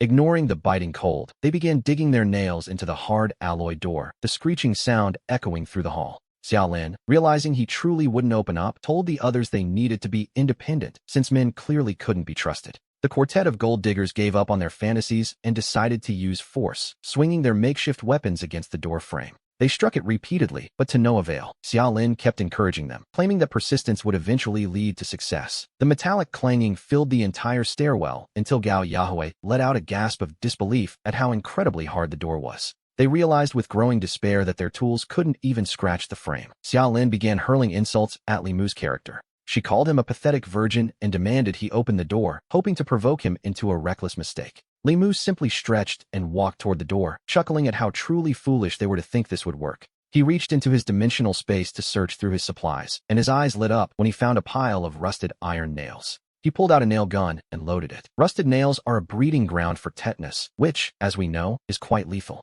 He jokingly dubbed it his tetanus gun, knowing that anyone hit would face a slow, agonizing end without immediate treatment. As the insults outside grew more vulgar, Limu smiled coldly and advised them to save their strength. They were going to need it. He ignored their warnings and opened a small aperture in the door, aiming his nail gun directly at the women outside. Seeing the hole appear, they were overjoyed. They crowded forward, clawing at the opening with their fingers, gasping at the warm air escaping from within. Limu simply smiled coldly at their desperation. He pulled the trigger, and with several sharp whistles, rusted iron nails flew out. Fang Yanmei screamed in terror as she realized her palm had been pierced. Gao Yahello's cheek was completely impaled, leaving only the head of the nail visible in a scene that was, to be honest, quite difficult to watch. Xia Lin retreated instantly, using her friends' bodies as shields against the projectiles. She had been wary from the start and moved the moment things turned sour. She shrieked for him to stop, but Limu's hands didn't stop moving as he continued to reload the rusted ammunition. The four women backed away in fear, unable to see what he was doing inside. Fang Yanmei groaned that she needed medical treatment immediately. She hissed in pain as blood flowed from her hand, freezing almost instantly in the extreme cold. Xia Lin realized the situation had turned against them. Deciding to retreat and plan for the long term, Xia Lin ran downstairs. The others followed suit, clutching their wounds as they fled the 9th floor. Gao Yahello didn't get far before stopping to scream in agony, claiming her hand was literally turning to ice. The outside temperature was simply too low. In just a few moments, the blood on the back of her hand had turned into jagged ice crystals. Xia Lin yelled at her to keep moving and hide her hand in her clothes. We see Li Mu watching this through his monitors, unable to truly empathize with their plight. He wondered aloud if it was really that cold out there. He was sweating from the heat in his room, a comment that, if heard by the others, would likely make them want to tear him apart. The four women eventually reached room 404. The temperature inside was also freezing, the chill biting into their very bones. At this moment, they found themselves longing for the scorching heat of summer. The thought of being baked by the sun felt like pure bliss. They panicked, realizing that without treatment, their injuries could be the end of them. Xiaolin grabbed her phone to contact Professor Wu, suggesting he could treat them. Fang Yinmei's expression was pained, her voice filled with worry. She asked how they would pay the medical fees since they lacked food. Xiaolin dismissed the concern, suggesting they could simply pay with their bodies. She argued that since Wu was a university professor with great medical skills, it wasn't a bad deal. Gao Yahui, who had been biting her lip in pain, froze. She narrowed her eyes at Xiaolin and suddenly delivered a resounding slap to her face. Xiaolin's cheek began to swell as she clutched it in shock. She stared at Gao Yahui in disbelief, asking why she had been hit. Gao Yahui hissed through gritted teeth that this entire disaster was Xiaolin's fault. Ran Yun and Fang Yinmei stared coldly at Xiaolin, their eyes filled with a growing resentment. Xiaolin lowered her head guiltily, her expression one of wounded innocence. She stammered that she couldn't have known things would turn out this way, claiming she only wanted what was best for everyone. To be honest, no one was buying it. Gao Yahui and the others noticed Xiaolin didn't have a single scratch on her, and their fury boiled over. They accused her of being a scheming manipulator. Before Xiaolin could finish her defense, Ran Yun grabbed her by the hair, making her shriek in pain, and delivered a sharp slap across her face. Fang Yinmei followed up with a heavy kick to her thigh. Xiaolin wept and begged for mercy, her face now a mess of handprints and scratches. Gao Yahui spat directly in her face. Xiaolin wisely chose to keep her mouth shut, terrified that any further protest would only make the situation worse. Gao Yahui growled an order for her to call Professor Wu, making it clear that how the medical fees were paid was entirely Xiaolin's problem. Xiaolin nodded frantically without a moment's hesitation, desperate to avoid another beating from her so-called best friends. It was a pathetic sight, really. Gao Yahui mocked her with a sneer as she finally let go of her hair. Xiaolin clutched her throbbing scalp, her lips trembling as tears flowed uncontrollably. Deep down, she felt a burning hatred for the three of them, but she dared not show it, settling instead for cursing them silently in her heart. She finally placed the call, telling Professor Wu that her roommates were ill and asking if he could come to room 404. An elderly voice answered. When the professor asked for specific symptoms, Xiaolin hesitated. She avoided the details, fearing that if he knew the truth, he wouldn't come at all. She urged him to bring medicine, but the professor reminded her that he was a teacher, not a clinic doctor, and had no supplies at home.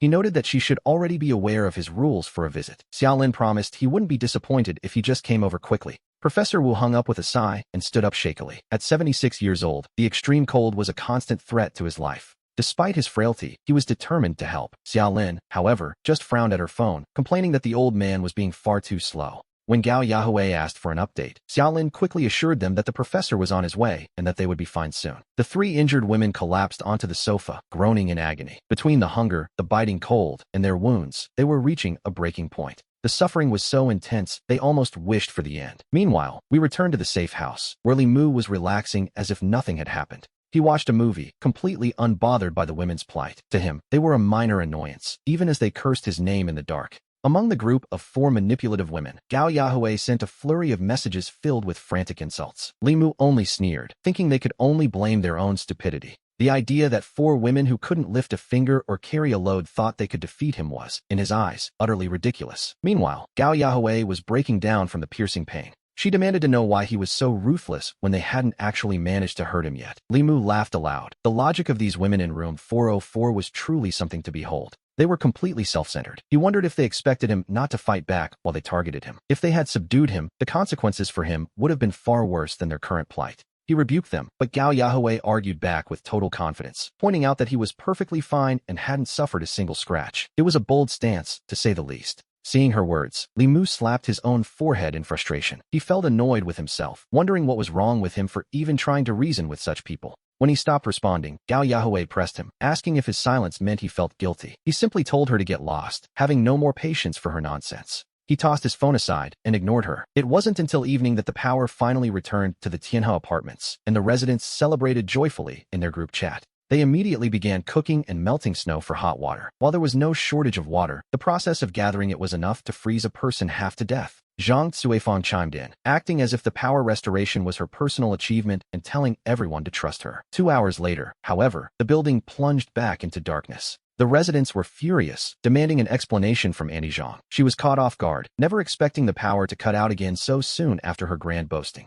Having just been metaphorically slapped in the face, she chose to play dead and ignored all the angry messages. It was now October 23rd, the 13th day of the apocalypse. Limu couldn't help but sigh at how slowly time was passing. It felt as though at least a month had gone by, yet his calculations confirmed it had only been 13 days. His dining table was covered with various foods, a reward he had prepared for himself after a workout. Just then, a message arrived from Yi Yorong saying she had woken up. Lately, she reported every single thing she did to him. Most of the time, he replied with only a single word. She had become submissive to a point that was almost unsettling. Once, she had waited 5 hours to use the bathroom because he hadn't replied. Since then, he made sure to at least send a brief acknowledgement. He decided to send her some food. With a flash of light, a roast chicken appeared in Yi Yorong's room. Meanwhile, in the group chat, a resident was desperately pleading for medicine to treat a severe cold. The chat remained deathly silent, with no one offering help. These days, the residents rarely chatted. The group was mostly filled with pleas for help that went unanswered. 13 days ago, before the world ended, the group was full of idle gossip and neighborhood news. Now, no one had the heart or the energy for such trivialities.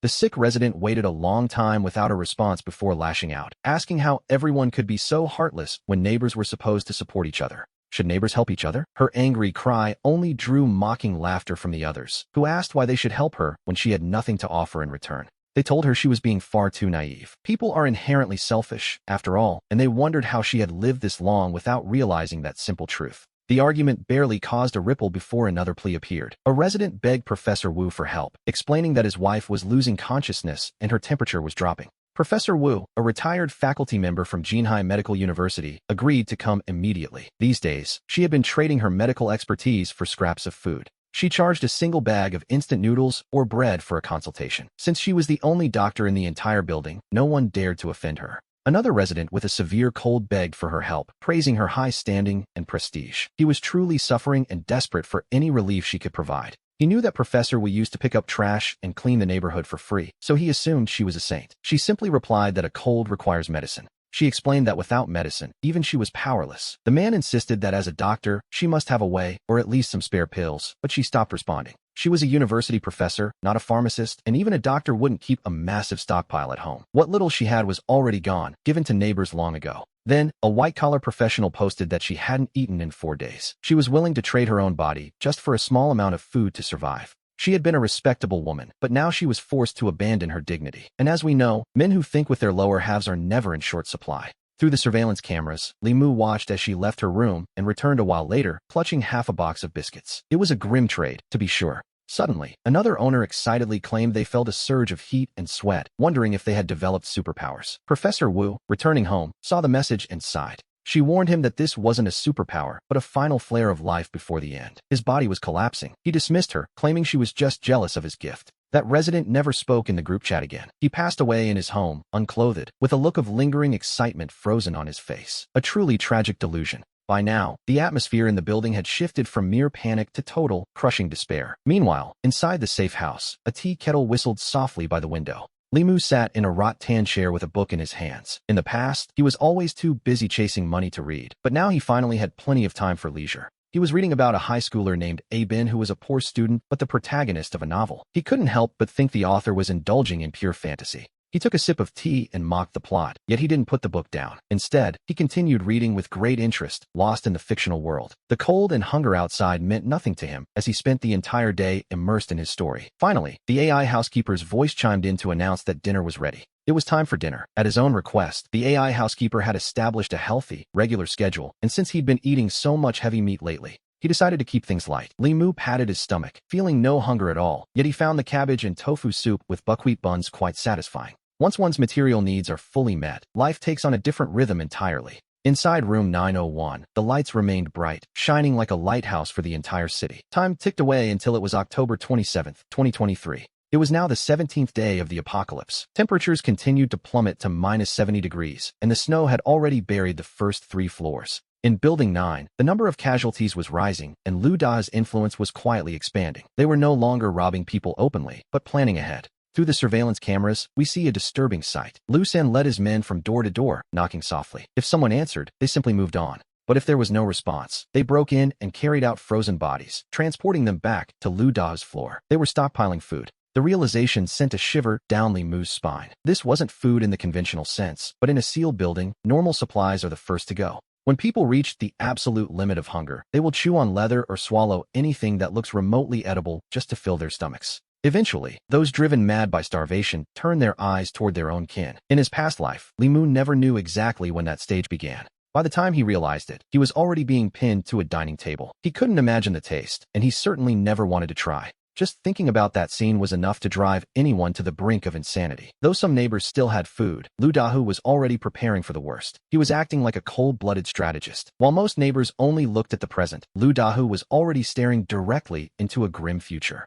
It was clear that Lu Dahu was being rational. He moved the bodies quietly without stealing the survivors' remaining scraps. To be honest, that was a smart move. If he had robbed them now, the entire building would have fought back in a desperate frenzy that even a gun couldn't stop. Hundreds of starving people are a terrifying force. By now, the deterrent power of a handgun seemed to be fading. Li Mu chuckled coldly, remembering how a single shot had once terrified the entire neighborhood. Now, the neighbors understood their situation. They knew that of all the ways to go, a bullet might actually be the least painful option available. That night, a small group chat was secretly formed behind Lu Da's back. Li Mu found himself pulled into it once again. He wondered what this was for. Many owners were confused as well. Li Mu glanced at the group leader's nickname, a string of random code from a new account hiding its identity. It had a message to share. "I have terrifying news for you all," the group leader began. Naturally, someone immediately snapped back, asking who the hell he was and telling him to get lost. The group leader didn't waste any more words. He simply sent 3 photos. They were horrifying, dozens of frozen bodies, all of them former residents of Building 9. Men, women, the elderly, and children, no one was spared. Li Mu sat bolt upright on his sofa. He knew these photos had to have been taken by one of Lu Da's own men. An outsider could never have gained access to that storage room. This meant the group leader was either a traitor in the inner circle or Lu Dahu himself playing a sick game. Well, it looks like Mr. Undercover is back to stir the pot again, Li Mu typed into the chat. He watched as the group leader grew increasingly desperate for a reaction. "I risked my life to take these photos to help you," the leader claimed. "We're on the same side." But the owners weren't buying it. They had been burned before. The last time they tried to organize against Lu Dahu, he was already steps ahead. "Lu Dahu is stockpiling these for when the food finally runs out," the leader continued. Then, the group leader dropped a total bombshell. The mere description of the plan was enough to make anyone want to vomit, leaving the owners reeling in shock. Those who were about to leave the group froze. Li Mu watched the messages with a cold smile, knowing that, eventually, everyone would be forced to join this grim reality. The leader revealed the next step. Lu Dahu planned to turn the living into more stock for the freezer. The realization that they were being viewed as rations was maddening. Across Building 9, starving and freezing residents sat up in their beds, staring at their screens in disbelief. Lu Dahu had truly lost his mind. "Now you believe me, right?" the leader asked, trying to build trust. No sane person would stand with Lu Dahu now. One owner finally asked what he wanted them to do. "We must unite to deal with Lu Dahu and drive this demon out of Building 9, the leader urged. Li Mu, however, noticed a very obvious flaw in this heroic call to arms. "If you're right next to him," Li Mu pointed out, "why don't you just stab him yourself?" It was a perfectly logical suggestion that the other owners immediately echoed. "Exactly. That would solve everything," the owners chimed in. As long as they didn't have to risk their own skins, they were happy to support any plan involving someone else's bravery. The group leader was likely fuming. He had started this group to use the owners as cannon fodder, but the conversation had circled right back to his own cowardice. "He's heavily guarded. I can't find an opening," the leader explained. Li Mu immediately offered more advice, suggesting he recruit the other guards to help him. "You said it yourself. No sane person would stay on his side, right?" Li Mu teased. The owners kept agreeing, and the anonymous leader, now unable to breathe from rage, finally snapped. "To hell with all of you idiots. Just wait and die then." With that, he deleted the group entirely, leaving the confused owners staring at a blank screen. Li Mu burst out laughing. He had just successfully trolled a potential rebel leader into quitting. He didn't care about the owners or Lu Dahu. He was just enjoying the show. Whether Lu Dahu wins or loses, Li Mu was content to just watch the chaos unfold. Soon after, the owner Hu Yuan started a new group, and that same anonymous leader was invited back in. But the leader didn't stay long. He promptly quit, leaving a parting insult for the idiots. The owners were left staring at their screens in a daze, realizing their only inside source was gone. They were devastated that the one person who knew Lu Da's inner workings refused to cooperate. "Li Mu, this is ridiculous," someone snapped, blaming him for driving away such a vital asset. Li Mu wasn't about to take the blame quietly. He replied that driving the undercover agent to the brink was a group effort, and he certainly wouldn't take all the credit for himself. Hu Yuan, fearing Li Mu would dismantle this group too, quickly stepped in to play peacemaker. He reminded everyone that as long as Lu Dahu remained, they were all in grave danger.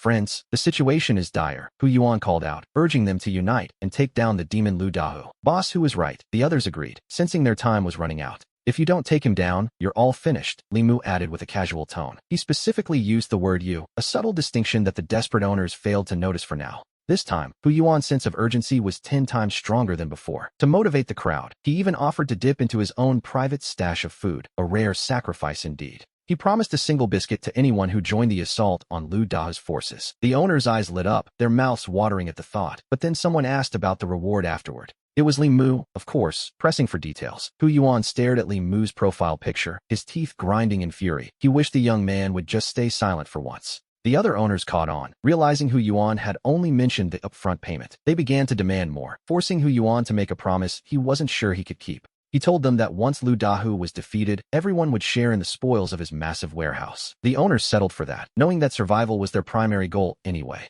One by one, they began to sign up for the mission, the chat filling with volunteers. Amidst all the heroic shouting, Li Mu decided it was the perfect time to go silent and stay out of it. It didn't take long for the others to notice his absence. "Li Mu, what's your problem?" they demanded, noting that he hadn't signed up to help with the heavy lifting. "I see how it is," one owner remarked, labeling Li Mu as the type who is useless in a crisis but a champion at causing trouble. They realized he was only active when it came to arguing. Ever since the extreme cold began, no one had actually seen Li Mu in person. This fueled their resentment. Why should he stay safe in his room while they risked their lives on the front lines? The bitterness toward him grew until someone finally resorted to open mockery. They claimed some people were only good at fishing in troubled waters and looking for a free ride. So what if he won 30 million in the lottery? They laughed. In this weather, that money is useless. He can't even spend it. The chat filled with mocking laughter at his expense. They joked that his millions would just rot in his hands, serving as nothing more than expensive toilet paper. Li Mu watched the insults fly with a thin, amused smile on his face. Hu Yuan joined the chorus, shouting that Li Mu needed to step up and stop hiding in the back. Li Mu calmly replied, reminding them that there was no we in this particular arrangement.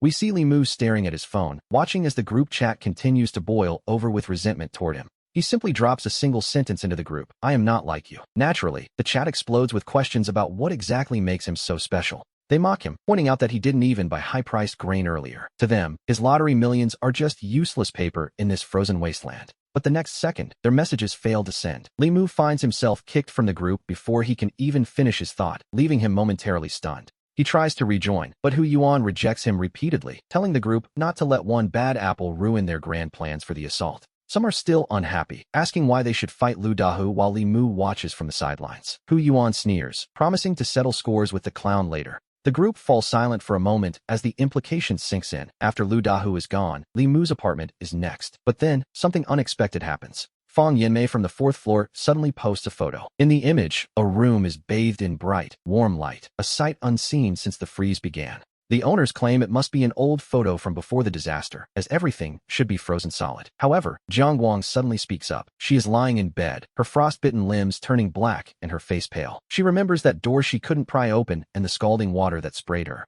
She grits her teeth and tells the group the photo might be real. The chat erupts again, with many accusing her of losing her mind for believing such a thing. Jiang Guang decides to lay all her cards on the table. Li Mu has hot water, he can take baths, and his power never goes out. This revelation hits harder than any photo. The idea of hot baths and steady lights freezes everyone in their tracks. To people living in a frozen hell, such comforts aren't just luxury, they are heaven itself. A designer named Enro decides to verify the image. Once the power flickers on, she runs the photo through her professional software to check for edits. There are no filters and no signs of tampering. The metadata shows it was taken just days ago. Stunned, Enro shares the proof with the entire group. The group loses all control. They are freezing and starving while imagining Li Mu drinking hot milk and eating meat buns. The envy is becoming toxic. Meanwhile, we find Li Mu lounging on his sofa. He tosses his phone aside, amused that his neighbors started a secret group just to exclude him. He pulls a massive 100-inch screen from his dimension space and sets out snacks. If they are going to fight Lu Dahu, he might as well enjoy the show. Suddenly, a private message pings. It's a neighbor named Wang Yuan, claiming they met in the elevator once, and that he always knew Li Mu was extraordinary. Li Mu frowns at the blatant flattery. Then, more messages flood in. Brother Zhang reminds him of a meal they shared, insisting that Li Mu owes him a favor. Li Mu sneers as he reads a message from a neighbor claiming that because he once helped Li Mu move furniture, Li Mu owes him a meal. The man insists that a single bowl of noodles would be enough to honor their deep friendship, and that Li Mu really ought to look out for him. As the messages grow increasingly bizarre, we see Li Mu realize that the secret is out. Soon, a female neighbor sends a message calling him Big Brother. She asks if she can come over as a guest, and it becomes clear. They all know he has supplies, they know his home is warm, and they know he lives in another world. He picks a random person and asks how they found out. The person is so excited they can barely type, offering to wash clothes, cook, and even give him massages. She promises to make him very satisfied if he just lets her in. Limu promptly blocks her. She's a mother of two, trying to act like a young girl. After asking around with no luck, Hu Yuan finally reaches out, suggesting that he and Li Mu cooperate to rule the entire building and the Tiana complex.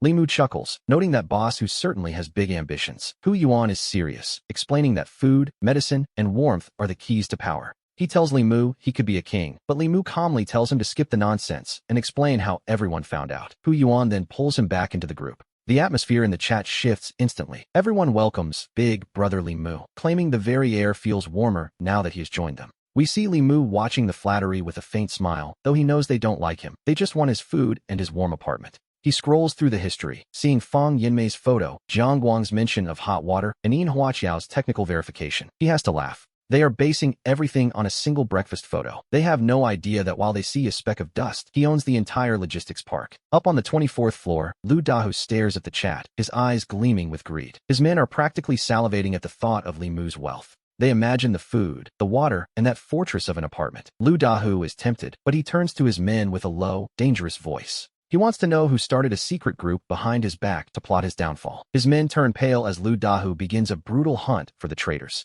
By the end of the day, 5 people have vanished into room 2402, destined to become emergency rations. Meanwhile, Li Mu is being treated like royalty. His neighbors praise his every word, even finding ways to compliment his punctuation. But deep down, he knows their kindness only lasts as long as his supplies. Predictably, the news spreads to the main owner group, and everyone loses their minds, begging Li Mu to take them in as though he were a god. Men offer to work like cattle, while women begin flooding his inbox with photos of themselves in various outfits, hoping to catch his eye. We see Li Mu watching the chaos with a mix of amusement and disbelief, noting that official content moderation seems to have vanished entirely. Even Wang Yin sends a message, introducing herself as Lu Weiming's wife. She claims that since her husband offended him before, she is willing to do anything to make amends. Immediately after, she sends another message, asking if he wouldn't enjoy seeing his enemy's partner bow her head in submission. Li Mu raises an eyebrow, thinking she certainly knows how to tempt someone, but he simply replies that he has no interest in useless things. She falls silent, only for the property manager, Zhang Cuifeng, to suddenly pop up. Zhang Cuifeng demands, in her capacity as manager, that he hand over all supplies for unified distribution. Li Mu can't help but laugh, marveling at the fact that Auntie Zhang hasn't met her end yet. She grows frantic, insisting that in times of crisis one must follow orders, but he bluntly tells her she's dreaming. While she trembles with rage, Gao Yahue arrives with her own offer. She tells Li Mu she is willing to wear a collar and be his personal pet if he just saves her. Looking at the screen with cold indifference, he replies that he simply isn't interested. Finally, Hu Yuan loses his patience. Hu Yuan asks if Li Mu has considered the consequences of offending everyone. Li Mu tilts his head, deciding that if he offends them, so be it. After all, who do these people think they are? Hu Yuan growls that there is a path to heaven he refuses to take. Li Mu's eyes turn cold as he tells the man to stop with the threats and get lost. After that, he pulls a feast from his dimensional space. Tomahawk steaks, Peking duck, tuna sashimi, and Buddha jumps over the wall. He takes a photo and posts it to his social circle with the caption, "Just a simple lunch." Naturally, the neighbors have a complete meltdown at the sight of such luxury. They cry out in despair, begging for even a scrap or a leftover bone. After finishing his meal, Li Mu lets out a satisfied burp, his face glistening, while neighbors flood his private messages. They beg him not to throw anything away, even offering to wash his dishes just for the grease. One person sends a photo of an elderly woman's back, claiming his 83-year-old mother is starving. Li Mu zooms in on the photo. He quickly realizes it's just a mannequin, an inflatable doll wearing a wig. He sneers, telling Qi Liang that he certainly has a lot of props. The man tries to play dumb, insisting it really is his mother. Li Mu sends back a screenshot of the flaws, telling him to take a photo of her face next time. Qi Liang breaks down, screaming that he just wants food and demanding that Li Mu share his supplies. Li Mu simply replies, "If you want to eat, beg me." Qi Liang explodes in a fit of uncontrollable rage, threatening to fix him if he doesn't comply. Li Mu just smiles, tells him he'll be waiting, and tosses his phone aside. He settles into his massage chair, knowing there's a long line of people wanting to deal with him. Sure enough, a new secret group is formed, calling themselves the Cleanup Squad, and their target is Li Mu in Unit 901. Zhang Cuifeng is the first to hurl insults, claiming Li Mu has been resentful since childhood because he grew up without parents. To her, he was born without a conscience. She claims he has a criminal disposition, and the neighbors chime in, agreeing that he deserves punishment for not sharing. They find it unbearable that he eats well while they starve. To them, he is the source of all their trouble. Someone points out that Lu Dahu is actually the bigger threat, causing the group to fall silent until Zhang Cuifang suggests they take down Li Mu first. Her logic is simple. He is alone and easy to deal with, and once they are full, they can handle Lu Dahu. As soon as these words are spoken, the plan is set in motion. It's quite ironic. The same woman who betrayed him before is now leaking information to him. Meanwhile, on the other side, Gao Yahui is also organizing her own people, and Jiang Guang wants a piece of the action. We see Jiang Guang immediately agreeing to the plan, driven by a desire for more food and revenge for his brother. He declares that he has wanted to get back at Li Mu for a long time. Soon, 10 people gather on the 4th floor, armed with cleavers, steel pipes, wrenches, and electric drills. Their eyes are filled with nothing but hunger and a desperate, ruthless intent. The plan is simple. Take down Unit 901, divide the food, and live in the house together. With everyone in agreement, the group heads upstairs and quickly arrives at Li Mu's door. They have Zhao Xiang knock first. As the heavy thuds echo, he calls out for Li Mu to open up, claiming he has a secret to share. Li Mu, awakened by the noise, turns on his 100-inch monitor. On the screen, Zhao Xiang looks anxious, while 9 others wait in the blind spots of the peephole with their tools ready. Watching this, Li Mu suddenly remembers how Xia Ling betrayed him in his past life. Back then, she used the same trick to get him to open the door before everyone rushed in to wound him and steal his supplies. His gaze turns cold as he tells them to speak from outside. Zhao Xiang grows frantic, urging him to open the door, but Li Mu just scoffs at their foolishness. Xia Ling, hiding nearby, suddenly remembers something Li Mu had mentioned once before. He used to say he kept a spare key hidden inside the fire hydrant box. She opens it, and sure enough, a key is lying right there. Her breath quickens at the sight of it.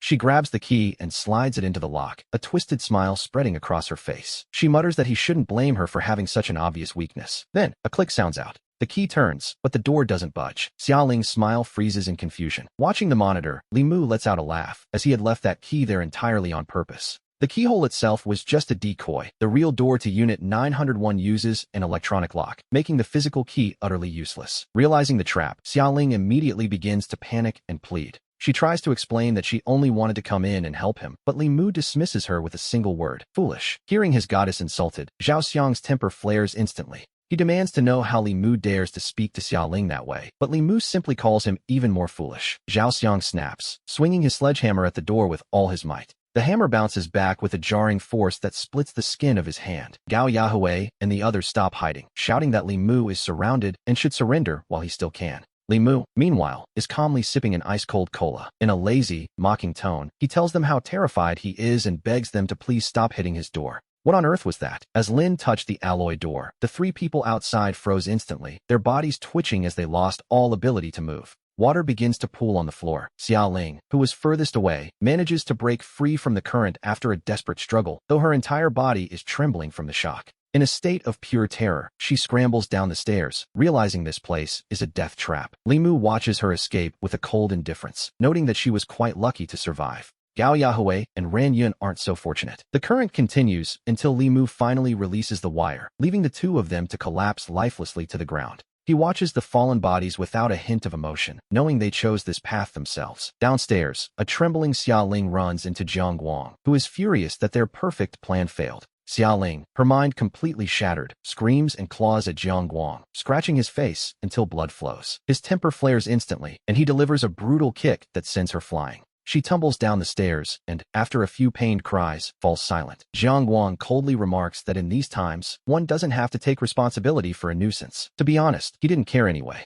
He declares he'll do whatever he wants. But a moment later, the sound of many footsteps echoes from above. The main force of neighbors has arrived, and Jiang Guang's expression shifts as he rushes up to join them. We return to Li Mu behind the door, who notes that today is turning out to be quite busy with another batch of neighbors arriving. Reaching the 9th floor, the crowd freezes at the sight of the fallen bodies. Jiang Guang quickly tries to show his loyalty, claiming they were just testing the defenses of Unit 901 for the group. Wang Yuanbiao sneers, accusing them of trying to hog the food for themselves and failing. Desperate, Jiang Guang claims he has vital intelligence. Hu Yuan tells him to speak, and Jiang Guang swallows hard before revealing that Li Mu has a crossbow. Naturally, the crowd immediately recoils in fear. They demand to know why he didn't say so sooner. Jiang Guang continues, explaining that Li Mu also has hot water he can spray through the door's opening. Hu Yuan immediately orders his men to find something. He wants them to find materials to block the opening and neutralize the threat. They move to seal the gap. Inside, Li Mu hears their plan and cranks the voltage to the maximum. As two men approach the door, their bodies instantly stiffen and char as the electricity surges through them. It was a shocking development, literally.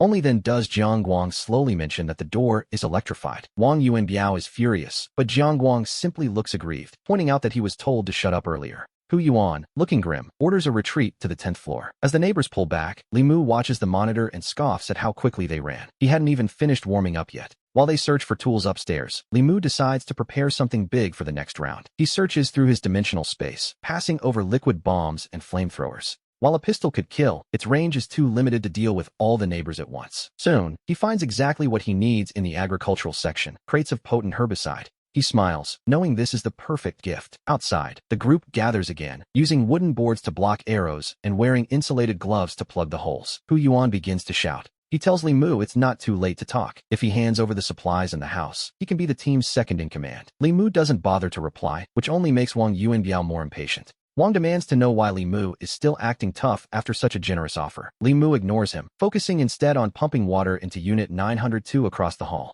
He had already used ice to seal the living room and balcony of the apartment where Yi Yulong is staying. This was a precaution to prevent the enemy from circling around through the adjacent unit. Inside 902, a nervous Yi Yulong sends a message saying he's afraid because there are so many people. Li Mu tells him to stay in his room while he seals the rest of the apartment with a thick layer of ice. With the living room and balcony completely blocked, Li Mu no longer has any worries about his flank. He calmly puts on a protective suit and a gas mask, preparing for the final act. Li Mu begins tearing open packet after packet of herbicide, pouring the potent mixture into a sprayer. He instructs Xiao Tian to open the external pipes of the safe house, and the AI complies immediately. The nozzles extend from the pipes near the ceiling outside the door. Meanwhile, the neighbors are still fruitlessly hammering at the walls, but when Hu Yuan touches the surface, his expression suddenly shifts. It's metal. He mutters a low complaint as his composure finally breaks, demanding they find some acid. Li Mu, hearing this from inside, dryly interjects that he has plenty of liquid to share. Hu Yuan asks if he thinks he's being funny, but then Li Mu flips the switch. A thick, concentrated mist of pesticide sprays out, leaving the neighbors confused as they wonder if it's suddenly raining. Someone scoffs that it's just pesticide, claiming there's no reason to fear something found on fruits and vegetables. To be honest, they clearly didn't understand the difference between a residue and a concentrated toxin.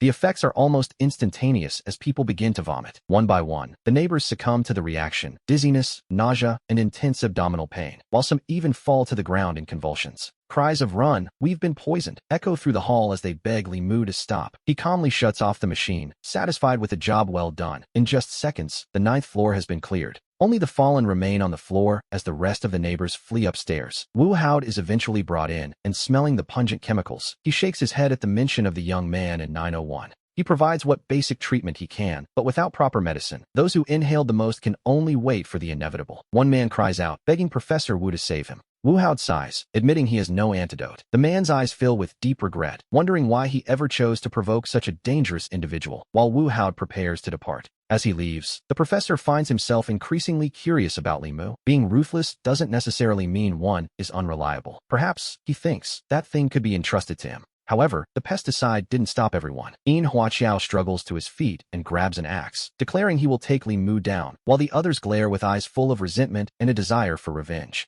We see Li Mu watching all of this through his monitors. He casually takes a bite of an apple, while his other hand begins reloading the crossbow, waiting for the next person to try their luck. The hallway remains deathly silent for half an hour until Wang Yuanbiao returns fully armed. Carrying wooden boards and wearing insulated gloves, he boasts that Li Mu won't be able to stop him this time. Li Mu simply opens a silver-white case, revealing 2 handguns resting inside. But just as he prepares to flip the safety off, Wang Yuanbiao suddenly collapses with a heavy thud. The pesticide toxins have finally taken hold, leaving him foaming at the mouth and begging for help. Li Mu scratches his head, noting the absurdity of someone making jokes while they're on the verge of death. He was so furious, he could barely breathe. He tossed the phone into the trash with perfect precision, and after that, the building fell completely silent. After this day, the building falls into a profound silence as the neighbors finally realize that Unit 901 isn't just a house, it's a fortress. In the group chat, however, the insults begin to fly. They accuse Li Mu of being too cruel and claim he won't have a good ending while he enjoys his food and drink. Li Mu, lying on his sofa playing games, casually replies to their complaints.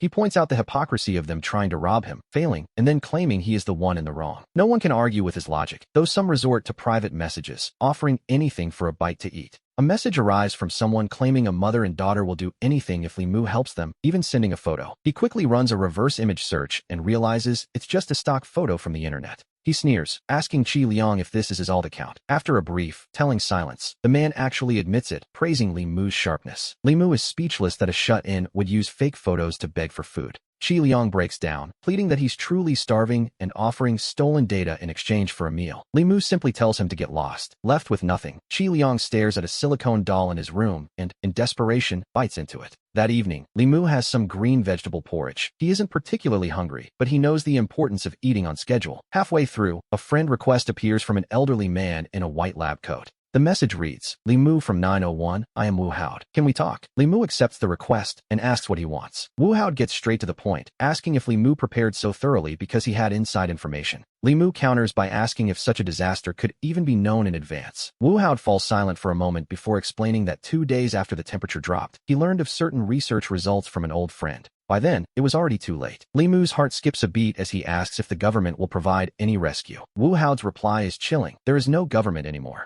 Li Mu stares at the screen, asking him to repeat that. The professor explains that the core politicians and a vast number of elites have already boarded spaceships and left Earth. Li Mu's breath hitches in his chest. It feels as though the entire world has been hollowed out. Wu Haod continues, noting that the major powers have entered a state of anarchy. There will be no rescue, and survival now depends entirely on oneself. Li Mu grips his phone tightly, asking where they went. The professor explains they are drifting within the solar system, waiting for the comet's impact to weaken and for Earth's temperature to rise again. They intend to return eventually, as their life support systems can last roughly 30 years. Li Mu stares coldly at the screen, realizing that after 3 decades, they expect to return and simply resume their rule. Wu Haod admits that is the theory. Li Mu lets out a cold, sharp laugh, telling the professor that if he is still alive by then, he will never accept their authority again. They shouldn't bother coming back. Wu Haod smiles at the reply, noting the young man's immense confidence. Curious, Li Mu looks up Wu Haod's credentials and finds he is a professor at Jinhai Medical University and an honorary professor at Harvard. He is an academician and a leader in the field of biology with dozens of patents. Li Mu is stunned, wondering how someone of old Wu's stature ended up living in a place like the Tianhe residential complex. Wu Haod dismisses the titles as empty fame, claiming he's just a retired old man. When Li Mu asks if he was given a ticket for the ships, the professor admits he had one, but it wasn't transferable, so he stayed. Li Mu falls silent before sending a thumbs-up emoji, calling him a saint. He asks if the old man needs food, but Wu says he's fine. He asks about winter supplies, and the professor says he can manage for now. Wu Haod then suggests that, if possible, Li Mu might consider helping the neighbors. Li Mu just laughs, reminding old Wu that he is certainly no saint. Wu Haod doesn't push the matter, admitting that not being a saint might help him live longer.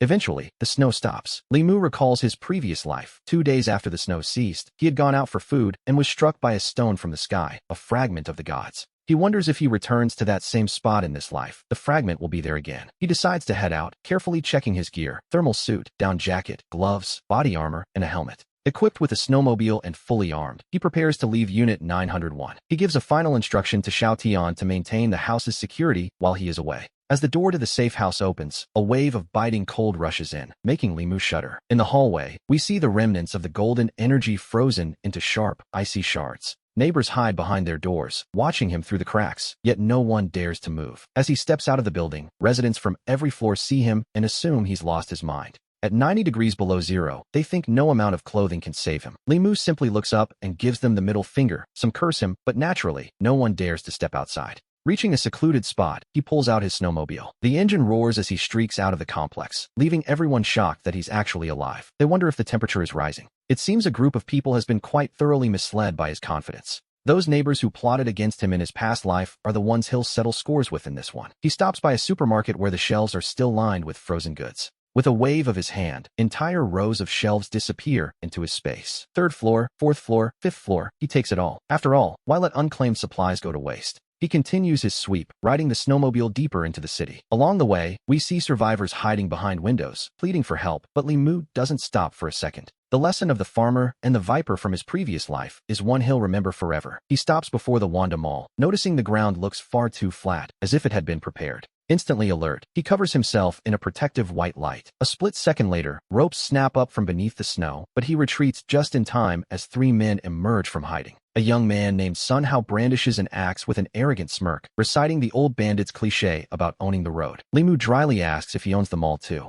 Sun Hao laughs, claiming that while he didn't own it before, he certainly does now. Li Mu calmly says he'll be going, but another man steps out behind him to block his retreat. The man tells him it's too late to leave. Li Mu pulls out a handgun and asks if they think it's a lighter or a real gun. Sun Hao just laughs harder, convinced it's a bluff. A single shot rings out, and Sun Hao collapses with a fatal wound. The other two instantly drop to their knees. One begs for mercy, but another shot sends him on his way. The last man, an older fellow, screams about his son and swings his axe at Li Mu's head. The blade strikes the white light and partially sinks into a dimensional rift. Li Mu looks at the man's shocked face and offers a small apology for using cheats before firing the final shot. Just then, a brilliant light streaks across the sky. He looks up sharply as a fragment of the gods cuts through the air, landing precisely where he stands. He picks it up, his fingers trembling slightly with anticipation. So, this time, the fragment appeared right here. To be honest, it's a good thing he decided to show up. His minor wounds heal instantly, and his expression shifts. He feels it's a bit of a waste to use an extra life so soon. But then, the fragment begins to merge into his body.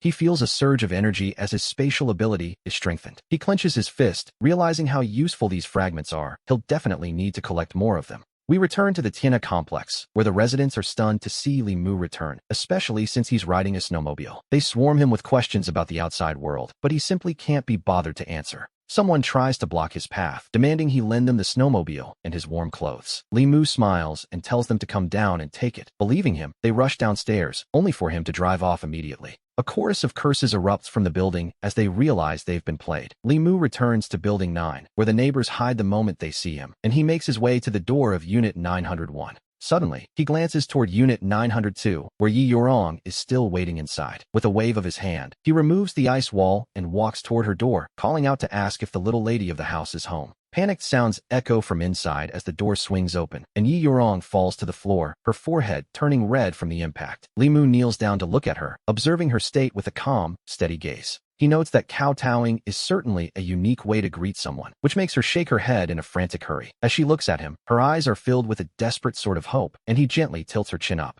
He remarks that she's grown thin, suggesting she hasn't eaten enough. She whispers that the food he gave her was wonderful and blames herself for being weak, while he scans the room and sees she has kept it perfectly clean. Nodding in approval, he tells her to stay with him from now on, promising to protect her for the rest of her life. Her tears fall instantly as she promises to be obedient, and he leads her back into Unit 901. As the door opens, a wave of warmth washes over them, leaving Yi Yorong standing at the threshold in a complete daze. Li Mu strips off his gear and simply says, "Welcome to paradise on Earth." He tells her to take a bath, and she stays in the water for a long time. When she finally emerges, she is wearing the silk pajamas he provided. The black fabric suits her well, and he watches her for a few silent moments. She comes over and kneels before him, but he frowns, telling her that while he asked her to come over, he didn't ask her to kneel. She looks up with a soft gaze, telling him that her body and soul belong entirely to him. His heart stirs slightly, but he isn't in a rush, choosing instead to set some ground rules. First, she must never leave the room without permission. Second, she is to have no contact with the outside world.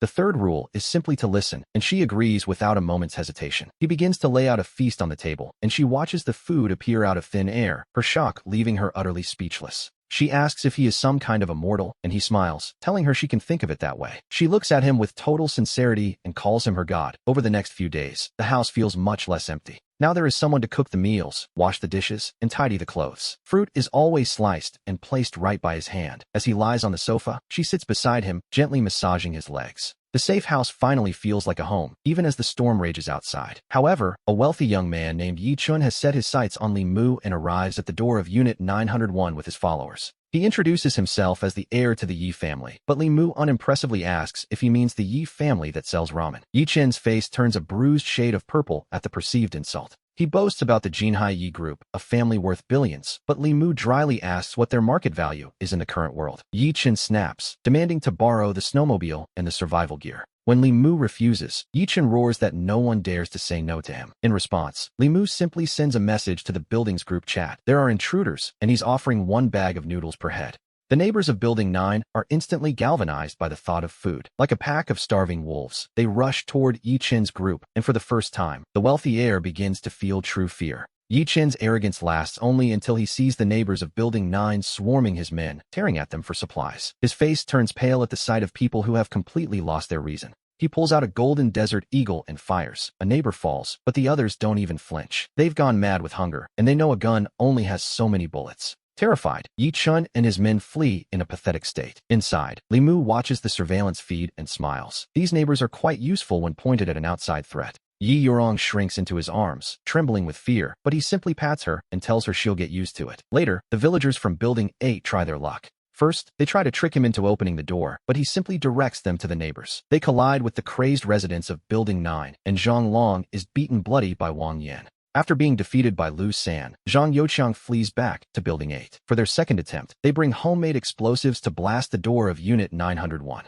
The explosion wakes Li Mu from his sleep. His AI assistant, Xiaodian, reports that someone is trying to blow up the building, but he just rolls over. The door isn't going anywhere. Outside, Zhang Xiaocai turns pale seeing the door hasn't moved an inch. As Li Mu retaliates with a crossbow, Zhang Xiaocai ruthlessly pulls his fellow villager, Zhang Bing, into the line of fire. Zhang Bing is gone, but Zhang Xiaocai survives. Li Mu notes that this man is truly cold-blooded. He then uses pesticide bombs to drive the invaders away, sending them fleeing in a toxic cloud. He posts in the group chat again, 1 bag of noodles for every intruder handled. The neighbors mobilize instantly, suppressing the outsiders until Zhang Youqiang flees with only a few survivors. They finally realize that Building 9 is a death trap, and Li Mu is the most dangerous thing inside it. As time moves on, we see Li Mu venture out once more. This time, he's looking for tools. Finding the police station's armory already looted, he curses under his breath and turns his attention toward Jinhai Prison instead. Inside the prison, the inmates have frozen to death in their cells, and the guards remain at their posts, devoid of life. He eventually finds the armory and breaks it open.